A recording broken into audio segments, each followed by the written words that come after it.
Hər vaxtınız xeyir olsun gənclər. Mən Master nömrə 1 tədris mərkəzinin məntiq müəllimi Qəmbərova Dilə. Bugün sizlərə ümumi sınaq imtahanı 5-də keçirilən məntiq fənnindən olan sualların izahını təqdim edirəm. Başlayırıq ilk sualımız olan 46-cı sualdan. Qanunauyğunluğu müəyyən edin və sual əvəzinə uyğun variantı seçin. İlk sualımız arıcılıq mövzusuna aid olan sual tipimizdir. Deməli, ədədlərə diqqət yetirmiş olsaq, 5, 12, 26, 54, 110 və növbəti ədədi bizdən soruşur. Arıcılıqda ilkin olaraq ən çox kəskin artım harda varsa, ilk oradan başlamaq lazımdır. Yəni, kəskin artım dediyimdə 54 və 110 arasında müşahidə olunur. Yəni, 54 2 rəqəmli bir ədəd idi. 110 gəldi oldu 3 rəqəmli bir ədəd. İndi fikirləşirəm ki, 54-ü mən 110-u çatdıra bilərəm. 54-ü vuraram 2-yə. Olar 108. Və üzərində 2-ni gəlmiş olsam, olar 110. 26-nı 2-yə vursaq, olar 52. Və üzərində 2-ni gəlsək, olacaq 54. 12-ni mən 2-yə vuraram, 24-dür. Və üzərinə də 2-ni gəlmiş olsaq, olacaq 26. 5-i 2-yə vuraram, 10-dur. Və üzərinə gələrəm, 2-ni olacaq 12. Artıq mən arıcılığın hədləri arasındakı artımlara baxsam, görərəm ki, vur 2 üstə gəl 2 qədər fərqlənirlər. Artıq mən də 110-dan sual işarəsini tapmalıyamsa, 110-u 2-yə vurub üzərinə 2 gəlməliyəm. 110-un üzərinə 2 gəlsəm 220-dir, üzərinə də 2-ni gəlmiş olsam 222 olur. Yəni doğru cavabımız olur B variantı. Növbəti 47-ci sualımıza baxsaq, verilən sözlər arasındakı məntiqi əlaqəyə uyğun olaraq natamam cüyüb tamamlayın. Analogiyadır. Bizə verilən nümunəyə ilkin olaraq baxırıq. Əlcək əl yazıb. Yəni, əlcək ələ geyinilən geyim növüdür. İndi mən də baxıram, furaşka yazıb. Furaşka nədir? Furaşka hərbi papaqdır. Papaq da başa geyinilir də, düzdür. Yəni, bizdə sağ tərəfdə sual işarəsinin yerində baş olmalıydı. Bu da olur doğru cavab kimi B variantı. 48-ci sualımız. K və el bir-birindən fərqli rəqəmlərdir. Sual əvəzinə hansı ədəd yazılmalıdır? Və bizdən soruşur K və elin hasilini. Birinci ifadəyə baxmış olsam, K el ədədi ilə el-K-nı cəmləyib 110 alıb. İkinci ifadədə isə həmin ədədlərin, yəni K el və el-K-nın fərqini yazıb ki, 18-dir. İndi mən K və eli ayrı-ayrı tapmalıyam. Yazaram bu iki ifadəni aşağıda. Yəni, K elin üzərinə K el bütöv bir ədəddir. Yəni, bunlar arasında vurma yoxdur. Üzərinə gəlib el-K ədədini alıb 110. İkinci ifadədə isə onların fərqidir. Yəni, K el ilə el-K-nın fərqi. Alıb 18. İndi mən bu iki ifadəni tərəf-tərəfə cəmləmiş olsam, nə alaram? Bərabərliyin sol tərəfində 2 dənə K el var. Yazıram 2K el. Müsbət K el-K-dır, bir də mənfi el-K-dır. Yəni, müsbətlə mənfi el-K getsə, yəni 0 olsa, bərabərliyin sağında artıq nə qalmış olur? 110 üstə gəl 18 də olur 128. 2K elimiz 128-ə bərabərdirsə, mən də 128-i 2-yə böləcəm. Yəni, bir dənə K elimiz bərabər olmuş olur 64-də. Yəni, K el ədədimiz 64 imiş. Artıq mən başa düşdüm ki, K-mız nədir? 6-dır. Aha, elimiz də olur 4. Eldəki 4. Və bizdən bunların hasilini soruşurdu. 6 vurulsun 4 olacaq 24. Bu da olur doğru cavab kimi C variantı. Növbəti 49-cu sualımızda. Bağlar vasitəsilə bir-biri ilə əlaqələnən 6 dairədən ibarət soldakı fiqur deformasiyaya uğrayaraq sağdakı şəklə düşmüşdür. Qanunauyğunluğu müəyyən edərək X və Y-ə uyğun gələn hərfləri tapın. Dairələr bir-birinə nəzərin yerini dəyişmiş və bağlar qırılmamışdır. İndi baxıram, sol tərəfdə bizə bir şəkil verib və sol tərəfdəki şəkil deformasiyaya uğrayaraq, yəni sadəcə formasını dəyişərək gəlib sağdakı formaya düşüb. Amma bağlar bir-biri ilə qırılmayıb. Yəni necə? Məsələn, burada P K-ya və L-ə birləşibsə, həmçinin bu hissədə də, yəni sağ tərəfdə də P K və L-ə birləşmiş olacaq. Yəni bağlantılar bir-biri ilə qopmurlar. Sadəcə formasını dəyişib. İndi mən X və Y-in yerində dayanan hərfləri tapmalıyam ki, burada hansı hərflər imiş. İndi gətirib nə edərəm? Gəlirəm mən bunların neçəsinə birləşibsə, onları sayıram. Məsələn, N birləşib bizdə 3 dənəsinə. Yazıram 3. M birləşib 3 dənəsinə. Baxın, yəni çıxan burada xətləri sayıram. Yazıram 3. K birləşib 4 dənəsinə. L birləşib 2 dənəsinə. R birləşib 2 dənəsinə və P birləşib 2 dənəsinə. İndi gəlib sağ tərəfdə də həmin rəqəmləri yazsam, sayıram bunları. 4-ünə birləşib, gətirib yazıram 4. Sonra 3-ünə birləşib, 2 dənəsinə birləşib, Y birləşib bizdə 3 dənəsinə. Bu 2 dənəsinə birləşib, X da birləşib 2 dənəsinə. Artıq bu rəqəmləri yazdıqdan sonra solda və sağdakı rəqəmlərə mən diqqət yetirirəm. Yəni solda bizim bir dənə 4-ümüz varsa, sağda da bir dənə 4-ümüz olmalıdır. Əgər bağlantılar bir-birindən qopmayıbsa, bu rəqəmlər də eyni olmalıdırlar. 2 dənə bizdə məsələn üçlü varsa, sağ tərəfdə də 2 dənə üçlü olmalıdır. Mütləq şəkildə. Həmçinin sol tərəfimizdə bizim 3 dənə 2-miz varsa, sağ tərəfdə də 3 dənə 2 olmalıdır. İşte. İndi mən X-ni Y-i tapmağa çalışıram. İlk olaraq fərqlidən başlayayım. Məsələn, mən bilmirəm ki, bu Y-də hansı üçlüdür? Yəni, N də ola bilər, M də ola bilər. Bunu bilmirəm. Ona görə də bunu yazmağa tələsmirəm. İlk olaraq fərqli olanlardan başlayayım. Məsələn, 4 bir dənədir bizdə. Başqa 4 yoxdur ki. Götürürəm, yazarım bu hissəyə nə? K. Artıq buranı bildim ki, K-dır. Bir də diqqət yetirmiş olsam, fərqli başqa bizdə nə var? Məsələn, K-nın birləşdiyi ikili R-dir, ikili P-dir, bir üçlü N-ə birləşib, üçlü M-ə birləşib. Amma baxın, burada elə birləşməyib. 4 elə birləşməyib. İndi gəlib baxmış olsam, bax buna birləşib K. Y-ə birləşib, X-a birləşib, bu 3-ə birləşib. Birləşmədiyi baxın budur, ikili olan. Yəni artıq başa düşürəm ki, bu nədir? Buradakı eliymiş. Gətirdim, orada eli yazdım. Sonrasında artıq baxıram nəyə? Məsələn, X ikilikdə düzdür. Yazıram nəyə? İndi gəlib baxmış olsaq, el deyil. Onu başa düşdüm ki, el deyil. Yəni ya P-ni yazaram, ya da R-i yazaram. Bunları da bir-birinə necə fərqləndirirəm? Koordinatlarını yazaraq. Yəni koordinatları nədir? P nələrə birləşibsə, onlardır. Yəni P birləşib bizdə 2-yə və 4-ə. Yazıram 2, 4. Bəs R nəyə birləşib? R birləşib 3-ə və 4-ə.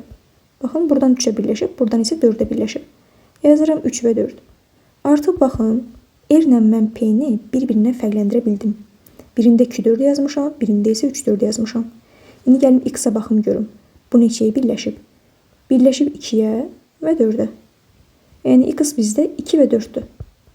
2, 4 olan da bizdə hansıydı? P-də düzdür. Gətirdim, buraya yazdım P. Digəri isə neymiş? R-imiş. Yerdə qalıb bir dənə bizdə. Buraya gətirib yazıram R.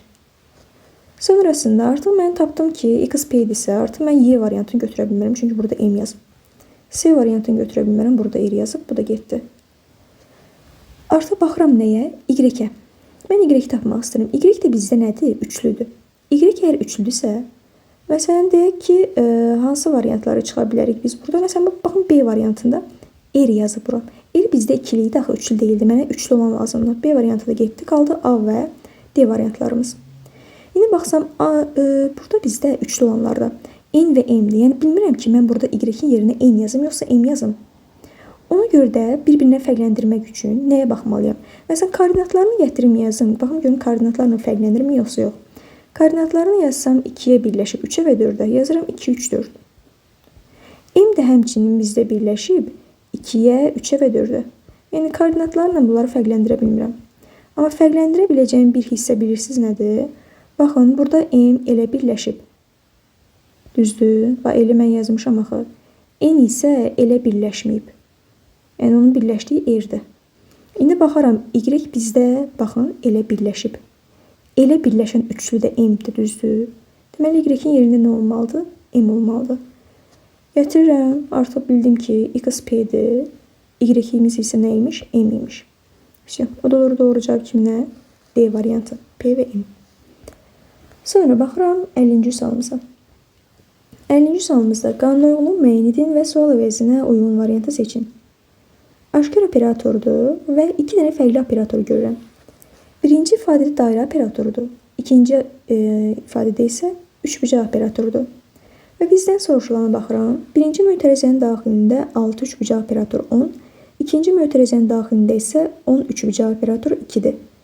Və onların da birləşmə hissəsində baxın dairədir. Yəni dairə operatoru var. Riyaziyyatın da bildiyimiz kimi ilkin olaraq birinci mötərizənin daxilini həll etməliyik biz. Birinci mötərizəmizin daxili nədir? 6 üçbucağı operatoru 10. Bunu mən kənarda yazım. 6 üçbucağı operatoru 10'un mən cavabını tapmalıyam. Görün birinci mötərizənin daxilindəki cavab nə olacaq? Üçbucağı operatorudursa, ikinci növbədə biz operatorları birləşdirməliyik. Yəni necə? Burada üçbucağı operatorudursa, da mən gətirib burada dairə operatorunun yerində yaza bilmərəm. Gətirəcəm ikinci ifadədə, yəni üçbucağı operatorunun yerində mən bunu yazmalıyam. Üçüncü qaydamız isə operatorun sol tərəfi soluna bərabərdir. Operatorun sağ tərəfi isə operatorun sağına bərabərdir. İndi mən A ilə B-ni tapacağım və bərabərliyin sağ tərəfində yerinə qoyub cavabımı tapmış olaram. Operatorumuzun sol tərəfi A üstəgəl 2'dir. Operatorun sol tərəfi 6'dır. Artıq mən buradan A-nı tapa bilərəm. A bərabər olmuş olur nəyə? 6'dan 2 çıxaram, olar 4. Operatorumuzun sağ tərəfi B-dir. Operatorun sağ tərəfi 10'dur. Yəni B-miz də bərabər olmuş olur ona. Artıq üçbucağı operatorun funksiyası nə idi? A üstəgəl B. Yəni mən A-nın qiymətinin üzərinə gəlməliyəm B-nin qiymətinə, yəni onu. Olacaq 14. Artıq mən bildim ki, birinci mötərizənin daxili neymiş? 14 imiş. Gətirdim 14'ü yazdım. İndi sonrası ikinci mötərizənin daxilinə baxıram. İkinci mötərizənin daxilində isə 10 üçbucağı operatoru 2'dir. İndi mən bunu tapmalıyam. Yenə də eyni operatordur, yəni üçbucağı operatordursa ikinci ifadə ilə mən gedəcəm. Yenə də baxıram, operatorun sol tərəfi A üstəgəl 2'dir. Operatorun sol tərəfi 10'dur. A üstəgəl 2'ni bərabər götürürəm ona. Mən tapa bilim ki, A neçəymiş. A bərabər olacaq nəyə? 10'dan 2 çıxaram, olar 8. Operatorun sağ tərəfi B'dir, operatorun sağ tərəfi 2'dir. Yəni B'miz də bərabər olmuş olur 2'yə. Və yenə ifadə nədir? Funksiyası A üstəgəl B. Yəni A-nın qiymətinin üzərinə, 8'in üzərinə mən gəlməliyəm B-nin qiyməti 2'ni. O da olacaq 10. İkinci mötərizənin daxilində oldu 10. Baxın, burada bizim bir operatorumuz qalmışdı, dairə operatoru. Yəni 14 operator 10. Yəni artıq mən dairə operatorunun qiymətini tapmalıyam. Sol tərəfi 14'dür, sağ tərəfi isə 10'dur. Dairə operatorda baxın birinci ifadədir. İndi gəlib mən bunu tapmış olsam necə olacaq? Operatorun soluna baxıram, A-dır, operatorun solu 14'dür. Yəni A-mız bərabərdir 14'ə. A bərabərdir 14. Operatorun sağ tərəfi B-dir, operatorun sağ tərəfi 10'dur. Yəni B-miz də bərabər olur ona. Bəs bu operatorun funksiyasına baxmış olsam nədir? A üstəgəl 1'i vurur B-nin qiymətinə. İndi mən də A-nın üzərinə 1'i gəlməliyəm. A-nın qiyməti 14'dür. 14'ün üzərinə gəlirəm 1'i. Və vururam B-nin qiymətinə. B-nin qiyməti 10'dur. 14 üstəgəl 1'imiz 15. Ona da vurmuş olsam olacaq 150. Yəni doğru cavabımız olur nə? C variantı. 51-ci sualımızda. 51-ci sualımızda sual əvəzinə uyğun olan variantı seçin. Fiqur tamamlamadır. Yəni mən bərabərliyin sol tərəfində birinci və ikinci fiquru cəmləməliyəm. Yəni hansı fiqur alınırsa, bərabərliyin sağında da eyni fiqur alınmalıdır. Və sual işarəsinin yerində burada çatışmayan hissə nədirsə, mən onu variantlardan götürməliyəm.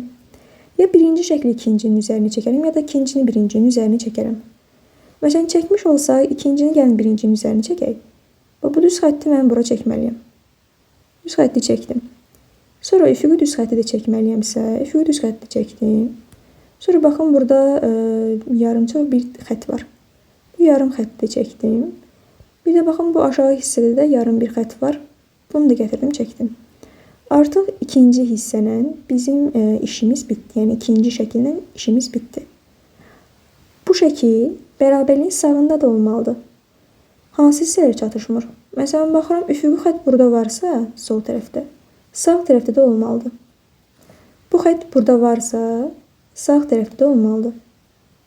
Bu diaqonal bərabərliyin solunda varsa, sağında da olmalıdır. Həmçinin bu xətt burada varsa, bizdə də sağ tərəfdə olmalıdır. Və diaqonal da bu hissədə varsa, burada da olmalıdır. Artıq mən də baxmış olsam, hansı hissələr çatışmır? Baxın burada. Variantlara baxaram, hansı oxşuyur ona? Doğru cavabımız olur nə? A variantı. Və yaxud da heç çəkməsən belə variantlarla bir-birindən fərqləndirib baxa bilərik. Yəni bu hissələrdə olan xətlər deyək ki, sol tərəfdə varsa, sağ tərəfdə də bunların eynisi olmalıdır, düzdür? İndi baxıram ki, hansılar çatışmır. Məsələn, variantları bir-birindən fərqləndirərəm. Baxın, bu nöqtənin sol tərəfindədir sadəcə. Yəni, bu hissələr. Amma sağ tərəfində üçün yoxdur. İndi mən baxıram, burada bu xət var idi nöqtənin sağında. Nöqtənin sağında bu xət varsa, bizdə də nöqtənin sağında bu xət də olmalıdır. Amma B variantında o yoxdur axı. Yəni, düzgün olmaz. B variantı getdi. Sonra baxıram nəyə? A-la S-nin fərqinə baxaram. A-la S-nin fərqinə baxmış olsam, S-də belə bir xət görürəm. O xət mənə lazımdırmı, yoxsa yox? Məsələn, bərabərliyin solunda bu xət yoxdur axı. Yəni, o xət bərabərliyin solunda yoxdursa, yəni sağda da bizə o lazım olmayacaq. Lazım olmayacaqsa C variantında bu xət niyə var? Bu səhvdir. Həmçinin D variantında da o xət var. Bu da səhvdir, o da getdi. Baxarım sonra A-la Y-nin fərqinə. A-la Y-nin fərqinə baxmış olsaq, məsələn, A variantında baxın bu xət var. Amma Y variantında o xət yoxdur. O xət bizdə solda verib. İndi baxım görüm o xət sağda olmalıdır, yox solda. Baxın bu hissədə bu nöqtənin sağındadır bu xət. Deməli bizdə də sağda olmalıdır. Yəni sol tərəfdə elə bir xət yoxdur axı, nə burada var, nə də ki bu hissədə. Orada yoxdursa, artıq mən də bunu bərabərliyin sağını çəkmək kimi bir haqqım yoxdur axı. Ona görə Y variantından çıxarsan, doğru cavabın olar nə? A variantı. 52-ci sualımıza baxırıq. Kürdəmir sözünün hərfləri 1, 2, 3, 4, 5, 6 və 7 rəqəmlərlə şifrələnib. Eyni hərflər eyni, müxtəlif hərflər isə müxtəlif rəqəmlərlə şifrələnib.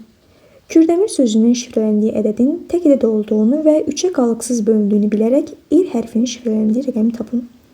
İndi mən diqqət yetirmiş olsam, Kürdəmir sözü 8 hərfli bir sözdür və bizə də 7 dənə rəqəm verib. 1, 2, 3, 4, 5, 6 və 7. Yəni, R hərfi burada təkrarlanıb. Yəni, R hərfinə 2 dənə eyni rəqəm yazacağım. Yəni, təkrarlayacağım bu rəqəmlərdən hər hansısa birini. Və bizə deyir, tək ədəddirsə, yəni bu Kürdəmir sözünün kodu tək bir ədəddirsə, tək rəqəmli bir ədəddirsə, başa düşürəm ki, artıq sonuncu rəqəmi, yəni R rəqəmi tək ədəd olmalıdır. Bizim tək rəqəmlərimiz hansılardır? 1-dir, 3-dür, 5-dir və 7-dir.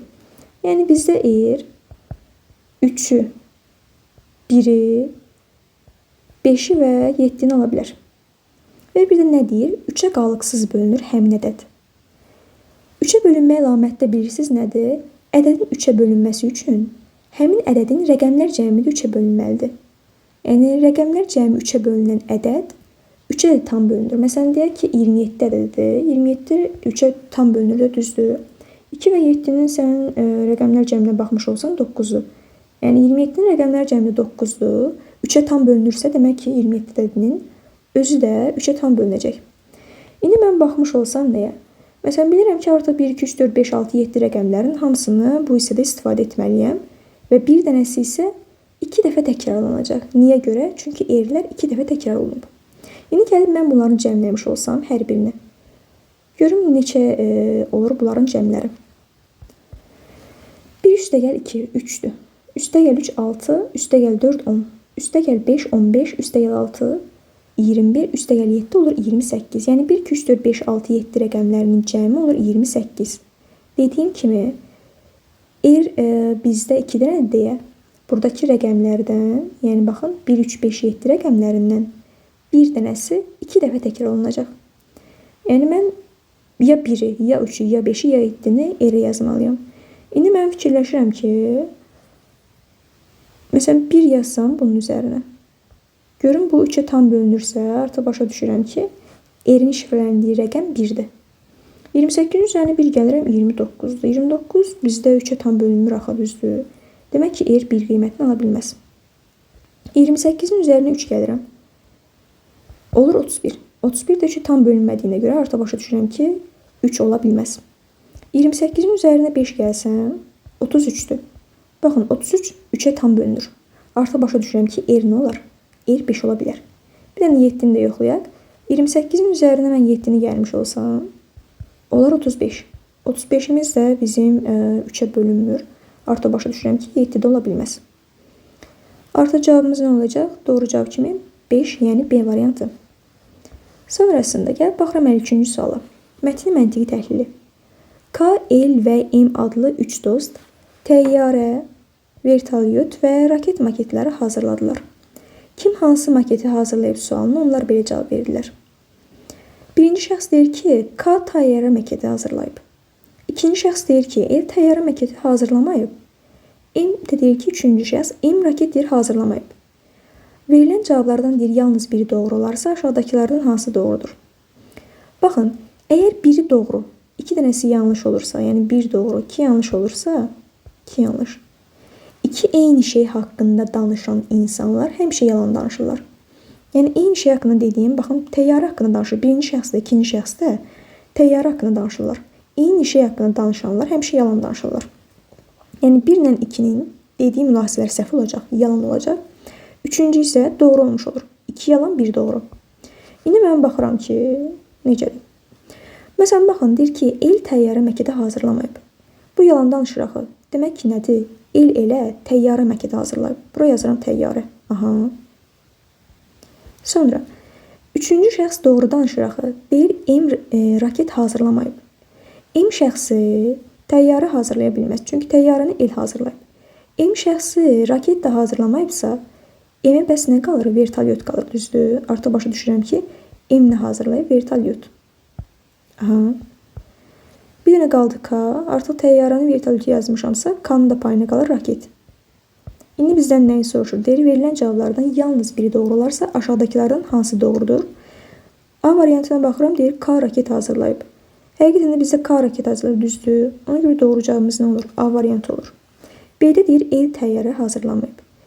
L təyyarə hazırlayıb, yox, bu səhvdir. L çünki təyyarə hazırlayıb. C-də deyir ki, K vertolyot hazırlayıb. K bizə raket hazırlayıb, vertolyot yox. Bu da getdi.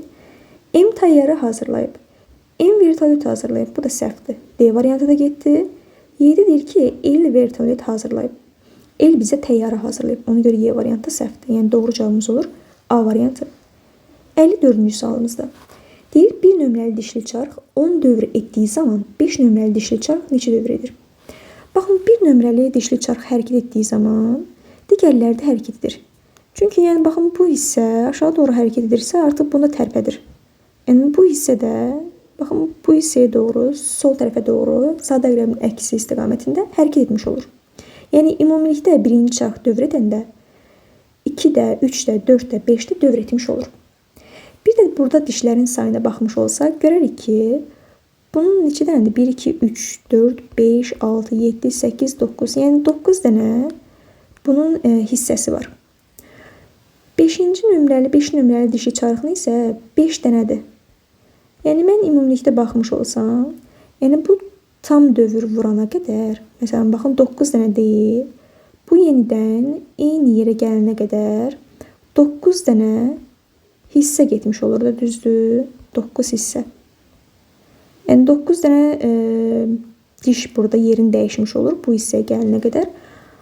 Amma burada isə 5 dənə dişli çarxı, düzdür? 5 dənə dişi. Bu da həmçinin 9 qədər yerini dəyişmiş olur. Yəni bir tam dövr edəcək 5 dənəsi. Birdən də əlavə olaraq 4 dənəsi 1, 2, 3, 4-dür. Bax bu hissə gəlib düşəcək bax bura. Artıq mən başa düşürəm ki, yəni bu tam dövr eləyənə qədər 5-ci, yəni bir dənəsini tam dövr edib, üstəlik ikinciyə doğru da keçmiş olur. Çünki bunun diametri daha böyükdür. Yəni bu dövr edənə qədər, bu daha kiçikdir axı. Bu daha çox dövr etmiş olur. İndi ümumilikdə dişlərin sayına baxmış olsam 9 dənədir və 10 dənə dövr edirsə, ümumilikdə 9 vurulsun 10 qədər, yəni 90 dənə bu hissədə dişlər yerini dəyişmiş olur. Burada da 5 dişlidir axı, düzdür? Artıq bu da 90 qədər fırlanmış olursa, mən də 90-ı 5-ə bölməliyəm ki, tam dövr nə qədər olmuş olur. 90-ı da 5-ə bölsəm, olacaq neçə? 18. Yəni bu ümumilikdə 10 dövr edənə qədər, bu daha kiçikdir axı diametri. 18 dənə dövr etmiş olacaq 5-ci çarxımız. Bu da olur doğru cavab kimi Y variantı. 55-ci sualımızda. Deməli, fiqur cədvəldir. Baxıram sətr üzrə. Görün burada fiqurlar necə olub. Sətr üzrə baxmış olsam, görürəm ki, birinci fiqur ikinciyə keçdikdə yuxarı hissə baxın, aşağıya doğru qatlanıb zərf formasında. Aşağıya doğru qatlanıb, baxın, gəlib belə olub.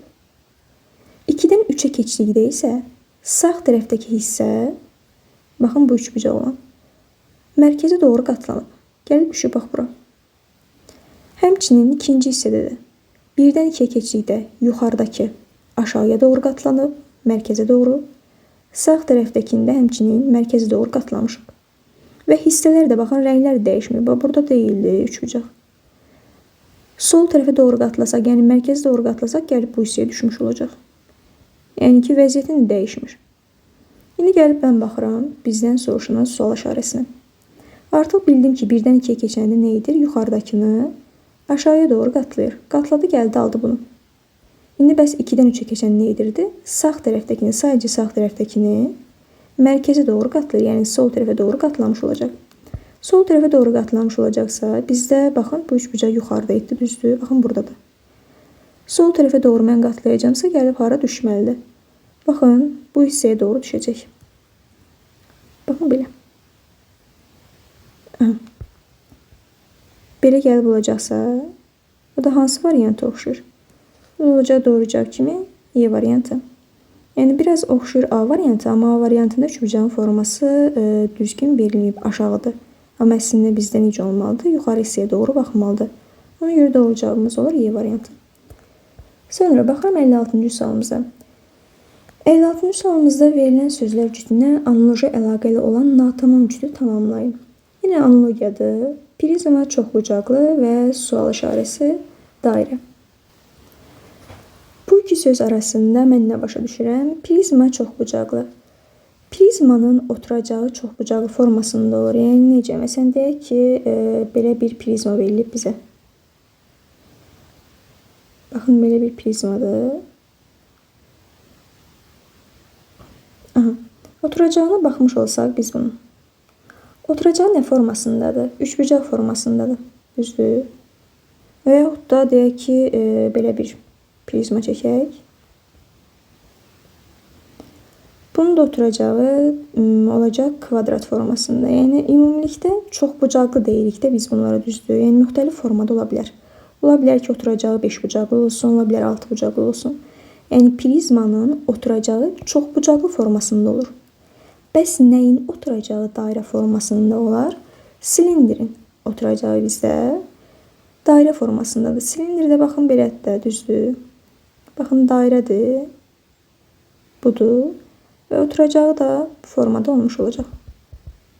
Yəni, oturacağı dairə formasındadır. O da olur doğrucağı kimi A variantı. Yəni, çevrə olma, çevrənin oturacağı yoxdur. Sektor çevrənin yarısıdır. Segmentdə dediyimiz sektor formasındadır. Sonrasında piramida isə, piramidanın isə oturacağı üçbucaq formasındadır. Ona görə D variantını mən götürə bilmirəm. Növbəti baxırıq 57-ci suala. Deyir, 3 eyni ölçülü şəffaf şüşə, yəni birinci, ikinci və üçüncü, üzərinə boya ilə fərqli naxışlar vurulub. Sonra bu lövhələri aşağıdakı kimi üst-üstə qoymaqla yeni naxışlar əldə edilib. Birinci lövhə üzərindəki naxışı müəyyən edin. Baxın, birinci və ikinci lövhəni cəmləyib bu formada fiqur alıb. 1 ilə 3-ü cəmlədikdə budur, 2 və 3-ü cəmlədikdə isə budur. Və bizdən nəyi soruşur? Bizdən soruşur ki, birinci lövhə üzərindəki naxışı müəyyən edin. Birinci lövhə üzərindəki mən naxışı müəyyən etməliyəmsə, ilk olaraq biz nəyə baxarım? Məsələn, 2 ilə 3-ün cəmində 1 yoxdur. Artıq başa düşürəm ki, burada 1 yoxdursa, bu hissələrdə olan fiqurlar var, yəni rənglər olan naxışlar birdə istifadə olunmayıb da. Yəni 2 ilə 3-də bu hissədə varsa, demək ki, birdə yoxdur. Birinin özü yoxdur çünki burada. Artıq mən başa düşürəm ki, bizim sağ tərəfimizdə boz olmalı deyil. Olmalı deyilsə, mən B variantını çıxaram. Həmçinin yuxarı hissədə nə var? Boz var, düzdür. Artıq boz varsa, mən A variantını çıxaram. Sonrasında indi ortadakı hissələrə baxsaq. Ümumiyyətlə, D variantı və C variantını çıxaram. Səbəb nədir? Çünki bizdə sağ aşağı hissədə, yəni ulduzun sağ aşağı ayağı rəngli olan hissə yoxdur. Yəni nə 1-də var, nə 2-də, nə 3-də, heç birində yoxdur, heç bir şəkildə yoxdur. Nə 1 ilə 2 ilə birləşməsində, nə 1 ilə 3-ün birləşməsində, nə də 2 ilə 3-ün birləşməsində o hissə boz yoxdursa, da mən də 1-də onu kəşf edə bilmirəm axı. C variantı ola bilməz, D variantı ola bilməz. Doğru cavabımız olacaq nə? Y variantı. Sonrasında 58-ci sualda sual vəzinə uyğun olan variantı seçin. Yəni baxın, bu üçbucağın yarısıdır. Üzərində nəsə gəlməliyəm. Baxın, tamamlayıb üçbucaq alınmalıdır. Tamamlayıb üçbucaq alınmalıdırsa, mən də gəlib bunu tamamlamaq istəyirəm. Tamamlayıram. Yəni artıq mən bu hissəni variantlarda tapmalıyam. Ki, necə olacaq? İndi gəlib baxsam variantlara. Baxın, bu hissələr müəyyən bucaq altında fırlana bilər. Yəni 180 dərəcə fırlanmış formada ola bilər. İndi gəlib baxmış olsam, məsələn, deyək ki, B variantı. B variantı ola bilməz. Niyə? Çünki burada, baxın, çıxıntı bu formadadırsa, gəlib burada, baxın, belə trapesiya formasında ola bilməz. Yəni, bura gedə bilməz, axı, düzdür. B variantı çıxdı, getdi. Sonrasında baxmış olsaq biz nəyə? Baxmış olsaq, məsələn, C variantına baxsaq, nisbətən oxşuyur. Sadəcə, baxın, buradakı olan hissə var. Bu qədər böyük deyil, yəni bu qədər geniş deyil. Yəni, bu hissəyə getməz. Ona görə C variantı getdi. Həmçinin səbəb nədir? Burada bir üçbucaq var. Üçbucaq formasında bir çıxıntı olmalıydı burada. Ona görə C variantı da getdi. Sonrasında baxmış olsaq mən D variantını. D variantındakı bu hissə düzbucaq olan hissə çox böyükdür, amma burada çox kiçikdir. Yəni, o ora yerləşməz. D variantı da getdi. Sonra baxmış olsaq biz Y variantına. Y variantında da baxın, bu hissə üçbucaq formasında, əslində üçbucaq formasında yox. Baxın, belə olmalıdır. Yəni, təxminən trapesiya formasında olmalıdır. Y variantı da getdi. Doğru cavabımız olacaq A variantı. Çünki baxın, bu düzbucaqlı da yuxarı hissəyə gedər. Baxın, bura. Həmçinin bu hissə var. Burada bu çıxıntı gedər. Və həmçinin fikirləşmiş olsam, bu üçbucağı da, baxın, bu hissəyə getmiş olur. Yəni, sadəcə A variantındakı forma 180 dərəcə çevrilmiş formasıdır. Yəni, bu hissələri sən müəyyən bucaq altında çevirə bilərsən, amma ölçülərini dəyişə bilməz. Yəni, ölçülərini diqqət etdirmək lazımdır ki, ölçülər uyğun gəlsinlər təxminən bir-birinə. Ona görə doğru cavabımız olacaq nə? A variantı. 59-cu sualda. Hərf sırası pozulmuş sözlər verilmişdir. Anaqramı həll etməklə bu sözlər üçün ümumiləşdirici anlayış olan söz tapın. Anaqramdır deməli, mən də bu sözləri tapmalıyam. Birinci sözümüz İstanbul'dur. İstanbul. İkinci sözümüz Minsk. Üçüncü sözümüz Praga'dır. Dördüncü sözümüz isə Bakıdır. İndi baxmış olsam İstanbul, Minsk, Praga, Bakı. Bunlar paytaxtlardır, yəni şəhərlərdir. Şəhərlərdirsə ümumiləşdirici olan söz deyir də. Gəlib o variantını baxıram, burada şəhər yazılıb. B-də meyvə yazılıb. Aha. C variantında Moskvadır. D variantında məktubdur. Y-də isə dəzgahdır. Ümumiləşdirici olan sözü tapın deyirsə, artıq mən də A variantı şəhərlər götürmüş olacağım. Çünki İstanbul, Minsk, Praga, Bakı şəhərlərdirsə, o da olur doğru cavab kimi A variantı. 60-cı sualımızda. 60-cı sualımız qeyri-aşkardır. Yəni 24 və 7 ədədindən mən 7-ni almalıyam. 24 və 4 ədədindən 7-ni almalıyam. 32 və 8-dən 10 almalıyam. 22 və 34-dən 14 almalıyam. Eyni qayda ilə 45 və 51-dən də sual işarəsini, yəni variantda olan cavabı mən tapmalıyam. Yəni elə bir mən qayda tapmalıyam ki, elə bir üsul tapmalıyam ki, bu 3 dənə ifadənin 3-ündə də ödəsin. Və həmin qaydanı 4-cüyə tətbiq edəndə də mən doğru cavabı almış olum. Yəni bu 4-ündə də eyni üsul ödənməlidir. Birində başqa üsul, digərində başqa üsul olmaz. İndi baxsam 24 və 4-dən mən necə 7 ala bilərəm? Fikirləşirəm ki, 24-dən 4 çıxın 20-dir. 20-də mən 7-ni ala bilmərəm. Sonra fikirləşirəm ki, bunları mən bir cəmliyim. 24-dən 4-ün cəmlinə baxmış olsam 28-dir. Və 28-i özümüzdən 4-ə bölmüş olsaq, yəni 7-yə çatdırmaq üçün 4-ə bölsəm, olar 7. 32 ilə 8-i cəmləyirəm, olub 40. Və 40-ı da mən 4-ə bölsəm, olacaq 10. Aha, 22 və 34-ə baxıram. 22 ilə 34-ün cəmi olub 56. 56-nı 4-ə böl, olsun 14. Əzib baxın, bura 14. İndi mən gördüm ki, cəmləyib 4-ə bölmək bu 3 dənəsində ödəndi. Ödəndisə artıq mən də gəlib 4-cü tətbiq edə bilərəm. Nə yazarım? 45 üstə gəl 51. 45'in üzərinə 51 gəlmiş olsam 96-dır. Və 96-nı mən 4-ə bölsəm, o da olur 24. Yəni doğru cavab kimi C variantı. 61-ci sualımızda. 61-ci sualımız fiqur ayrıcalığıdır. İndi baxıram fiqurların hissələrinə. Ayrı-ayrı baxacağım hər bir hissəyə. Fiqur ayrıcalığında ayrı-ayrı baxırıq hər bir fiqurun dəyişməsinə. Gəl izləyək fiqurların hissələrini. Məsələn, qara hissələrə baxmış olsa, 1-də idi, gəlib olub 2-də, 3-də və növbəti 4-də olacaq. Yəni, bütün variantlarda da hamısında 4-cü hissədədir. Amma formalarına baxmış olsam, formalar dəyişik formada verilib. Diqqət yetirsəm görərəm ki, məsələn, baxın, birinci fiqur, ikinciyə keçdikdə vəziyyətini dəyişib. Yəni, necə dəyişib? Belə idi. Yəni, üçbucağı yuxarıya baxırdı. Amma gəlib bizdə nə olub? Aşağıya baxıb. Tərsinə çevrilib. Digərlərinin vəziyyətində isə heç bir dəyişmə yoxdur. Məsələn, 2 olduğu kimidir, 3 olduğu kimidir, 4 olduğu kimidir. Sonrasında bəs 2-dən 3-ə keçəndə baxın, görün nə dəyişib. 2-dən 3-ə keçdikdə də yenə də baxın, bir dəyişməyib, olduğu kimi qalıb. Amma dəyişən nədir? 2-dir. Vəziyyətini dəyişib. Bax, belə idi, gəlib bir dənə çevrilib. Yəni, saat əqrəbinin istiqamətini 90 dərəcə çevrilib. Amma digərləri, məsələn, 3 öz vəziyyətindədir, 4 öz vəziyyətindədir. Artıq başa düşürəm ki, burada bir əvvəlkində hansı rəngli hissədirsə, yəni rəngli olan hissə, ikinciyə keçəndə, bir növbətiyə keçəndə yerini dəyişir. Yəni, hansı hissə rənglidirsə, bir növbətdə artıq o yerini dəyişmiş olacaq. Məsələn, 2 burada rəngli idi, artıq üçüncüyə keçdikdə o yerini dəyişdi, yəni vəziyyətini dəyişdi. Digərləri eyni qaydada olduğu kimi vəziyyətini dəyişmir. İndi bizdə üçüncü hissə fərqlilikdə düzdür, rənglidir. Onun mən 4-cü keçəndə vəziyyətini dəyişəcəm. Vəziyyətini dəyişiriksə, yəni bunu saat əqrəbinin istiqamətini 90 dərəcə fırlatmalıyıq. 90 dərəcə fırlatmalıyıqsa, baxın, gəlib bu formada olacaq. Elə olacaqsa, indi variantlarda baxsaq, deməli, nəyi çıxaram? A variantını çıxaram ki, düzgün deyil. A getdi. Sonrasında çıxaram mən D variantını, D variantı düzgün deyil. Aha.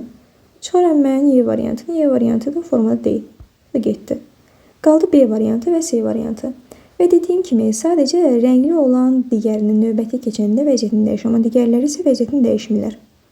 Gəlib baxmış olsam, məsələn, baxın, burada 4-cü rəngli deyil ki. Yəni, bir növbəti keçəndə onun vəziyyətini dəyişməli deyildi. Olduğu vəziyyətdə qalmalıydı, amma C variantına gəlib baxmış olsam, o vəziyyətini dəyişib. Belə olub. Yəni, o səhvdir. Vəziyyətini qorumalıydı. Ona görə doğru cavab olacaq nə? B variantı. B variantına baxın. 1 olduğu kimidir, problem yoxdur. Sonrasında 2 olduğu kimidir, problem yoxdur. 3-də onsuz dəyişməlidir və dəyişib. 4-də olduğu vəziyyətdə qalmalıdırsa, doğru cavabımız olur B variantı. Gəlib baxıram 62-ci suala. Mizraq lövhəsi mərkəzi C nöqtəsi olan 2 konsentrik dairədən ibarətdir. Şəkildə təsvir olunduğu kimi. Baxın, şəkildə təsvir olunub. Dairələrin desimetri 2 desimetr və 3 desimetrdir. İndi mən baxmış olsam, 2 dənə dairə var burada. Yəni, bir ağ dairə var. Bir də var, ümumi, baxın, böyük dairə. İndi bizə nə deyir? Təsadüfən deyir, atılaraq lövhəyə sancılmış mizraqın rənglənmiş sahədə olma ehtimalı nə qədərdir? Rənglənmiş hissədə olma ehtimalı deyirsə, ehtimal da nədir? P ilə işarə olunur. Əlverişli halların ümumi hallara nisbətidir. Ümumi halları. Ümumi hal deyəni nə nəzərdə tutur? Yəni, ümumilikdə bu konsentrik bir lövhədir. Mən buna mizraq sancıramsa, atıramsa, ümumi məsələn deyək ki, ağ hissəyə düşə bilər, qara hissəyə düşə bilər. Ümumi hal bunun hamısıdır. Yəni ki, bu dairənin sahəsidir. Dairənin sahəsindən biz necə tapırdıq? S bərabərdir pi r kvadratı ilə. Pi r kvadratı. P-ni bizə verib ki, 3-dür. Bu böyük dairənin, yəni ümumi dairənin də radiusu nə qədərdir? Baxın, birini 2 yazıb, birini isə 3 yazıb. Yəni, kiçik dairəmiz, baxın, ağ dairənin radiusu 2 olacaq. Böyük dairənin də radiusu 3 olacaq.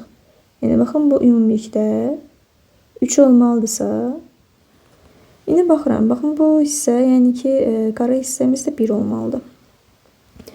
İndi böyük dairənin mən sahəsini tapmalıyamsa, 3'ü vurmalıyam nəyə? R kvadratına. Böyük dairənin radiusu 3'dürsə, 3'ün kvadratına vurmalıyam. Aha, 3 vuraq 3'ün kvadratı, yəni 9 olacaq 27. Yəni ümumi halımız oldu 27. Ümumi halların sayı oldu 27. İndi əlverişli hallar bəs nədir? Əlverişli hallarda rənglənmiş sahədir. Yəni bax bu hissə. İndi mən təbii ki bu rənglənmiş hissənin sahəsini ayrılığı tapa bilmərəm. Amma mən ümumi sahədən, baxın bu ağ sahənin, bax ağ dairənin sahəsini çıxmış olsam, mənə yerdə qalan qara hissənin sahəsini vermiş olur. İndi mən ağ dairənin sahəsini tapım. S ağ yazıram bura. Pi kvadratıdır, yəni dairənin sahəsi. Pi'miz 3'dür sabit olarak. R'imiz də nədir? Ağ dairənin radiusu 2'dir. Yəni 2'nin kvadratı. 3 vuraq 4 olacaq 12. Artıq mənə əlverişli hal, yəni qara sahəni deyirsə, qara hissənin sahəsi deyirsə, mən nə edəcəm? Ümumi sahədən, 27-dən çıxmalıyam ağ hissənin sahəsini. Yəni 12'ni. Olacaq 15. Yəni əlverişli halların sayı da, əlverişli halların sayı olacaq 15. İndi mən nə edərəm? 15'i böləcəm 27'yə. Yəni əlverişli halların sayını 15'i bölməliyəm 27'yə. 15 və 27'də 3'ə ixtisar getmiş olsa, yuxarıda 5 qalır, aşağıda isə 9 qalır. Yəni 9'da 5 doğru cavab kim olur? C variantı. 63-cü sualımızda. Deməli bizə verilib 3 ədəd qollu tərəzi və tərəzilərə baxmış olsam 3'ü də tarazlıq vəziyyətindədir. Hardan başa düşdüm ki tarazlıq vəziyyətindədir? Çünki tərəziyə baxmış olsam sol və sağ tərəf eyni səviyyədədir, yəni eyni hündürlükdədir. Artıq eyni hündürlükdədirsə başa düşürəm ki tərəzinin sol qolu sağ qoluna bərabərdir. Yəni 2 dənə ulduzumuz 3 dənə dairəyə bərabər olmuş olur. Həmçinin ikinci tərəzidə də sol və sağ qollar eyni səviyyədədirsə artıq başa düşürəm ki tərəzi tarazlıqdadır. Və bizdən soruşur, dairə 2 kvadrat, 1 dənə ulduz nəyə bərabərdir? İndi mən baxmış olsam nəyə? 2 dənə ulduz 3 dənə dairəyə bərabərdirsə, gətirirəm bu hissədə ulduzların əvəzinə dairələri gətirib yazarım. Baxın, bu hissədə yazmış olsam, 3 dənə kvadratımız bərabər olmuş olur nəyə? Hər bir 2 ulduzun əvəzinə 3 dənə dairə yazacağım. 3 dənə dairə yazıramsa, ümumilikdə olacaq 6 dairə. Yəni bizim 3 kvadratımız 6 dənə dairəyə bərabərdirsə, hər iki tərəfi elə bil 3'ə bölürük, olacaq 1 dənə kvadratımız 2 dənə dairəyə bərabər. Yəni 1 dənə kvadrata düşən dairənin sayı 2 olmuş olur. 1 dənə kvadratımız 2 dənə dairəyə bərabərdirsə, gəlirəm baxın bu hissədə 1 kvadratı 2 dairə ilə əvəz edirəm. Hələ ki birini əvəz edim, görüm nə baş verir. Əgər lazım olarsa ikinci kvadratda əvəz edərəm. Deməli birinci dairəni olduğu kimi saxlayıram. Və kvadratı da əvəz edirəm 2 dairə ilə. 2 dairə ilə əvəz etdim. 1 kvadratı da olduğu kimi saxlayıram və bir dənə də ulduzumuz var idi. Onu da gətirdim, yazdım. İndi cavab variantlarına baxmış olsam, görərəm ki, aldığımız cavab yoxdur. Bu o demək deyil ki, səhvdir. Bu o deməkdir ki, yenidən nəsə əvəzləmə əməliyyatı aparmalıyıq. Baxın, 3 dənə dairəmiz burada 2 dənə ulduza bərabərdir. Gətirərəm buradakı 3 dənə ulduzu, 3 dənə dairəni 2 dənə ulduzla əvəz edərəm. Bax, bunu silirəm. Əvəzinə nə yazıram? 2 dənə ulduz. Yəni nə oldu? 3 dənə ulduz, 1 dənə kvadrat. Variantlara baxmış olsam, 3 dənə ulduz, 1 dənə kvadrat bizə doğru cavab kimi verir D variantını. Növbəti baxıram 64-cü sualımıza. 64-cü sualımız deməli fiqurədətdir. Baxmış olsam, ortadakı kvadrata 2 dənə ədəd verilib burada. Yəni demək ki, bu kvadratın daxilindəki ədədlərdən bir yerdə istifadə edəcəm. Bir yerdə istifadə edib kənardakıları mən almalıyam. İndi mən fikirləşirəm, 17 və 12-dən necə 2 ilə 5 ala bilərəm? 17-dən 12-ni çıxıram, 17-dən 12-ni çıxıram. Olur 5. İndi baxmış olsam, bu rəqəmlərə bütöv bir ədəd kimi baxıram, yəni 25 kimi.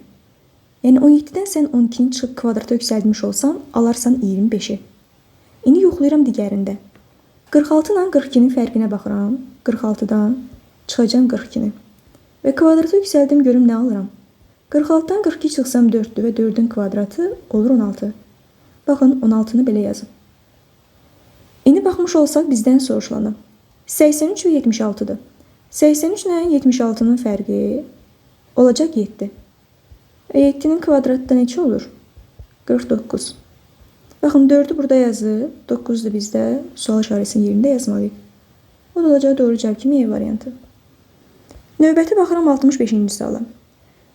Qrafik deməli, deyir ki, qrafikə əsasən T29 olarsa Z-in qiymətini tapın. Baxıram T oxudu və Z oxudu. Və qrafikə baxmış olsam düz mütənasib asılılıqdır. Yəni T nə qədər artarsa, T artırsa Z də artır, T azalırsa Z də azalmış olur. Yəni düz mütənasib asılılıqdır. İndi mən buna iki formada baxa bilərəm. Birincisi qeyri-aşkar formasında, yəni necə? Görürəm ki, 1-ə nə uyğundur? 4 uyğundur. Yəni mən 1-dən 4 almışam. 3-dən almışam 10-u. 4-dən almışam nəyi? 13-ü. Yəni eyni qayda ilə. Fikirləşsəm ki, bəs necə alaram? Deyərəm ki, 1-i vuraram 3-ə. Onlar 3. Üzərinə 1 gəlmiş olsam, onlar 4. 3-ü 3-ə vuraram 9-dur. Üzərinə 1 gəlsəm 10. 4-ü 3-ə vursam 12-dir və üzərinə 1 gəlmiş olsam olacaq 13. Yəni ümumilikdə düsturumuz olacaq 3T üstəgəl 1 formasında. Artıq bizə T-ni 29 veribsə, 3-ü mən 29-a vuraram. Üzərinə də 1 gələrəm. 3 vuraq 29 87-dir. Üzərində 1 gəlmiş olsam olar 88. Yəni doğru cavabımız olur A variantı. İkinci bir formada bir nöqtədən keçən düz xəttin tənliyi ilə biz bunu həll edə bilərik. Yəni necə? T-dən çıxıram T1-i. T bizə verilən qiymətdir. T1 də birinci qiymətdir. Və bölürəm bunu T2 çıxılsın T1-ə. Bərabər olur nəyə? Z-in qiyməti, Z bizdən soruşulandır və çıxıram oradan Z1-i. Bölürəm Z2 çıxılsın Z1-ə. İndi baxmış olsam, T29-dur bizdə. T1 də 1-dir. Bölürəm bunu nəyə? T2 bölək T1-ə, yəni 3 çıxılsın 1-ə. Bərabərdir. Z bizdən soruşulan, Z1 isə 4-dür. Z2 10 çıxıq 4. Deməli, olacaq 28 bölək 2 bərabərdir Z çıxılsın 4 bölək 6.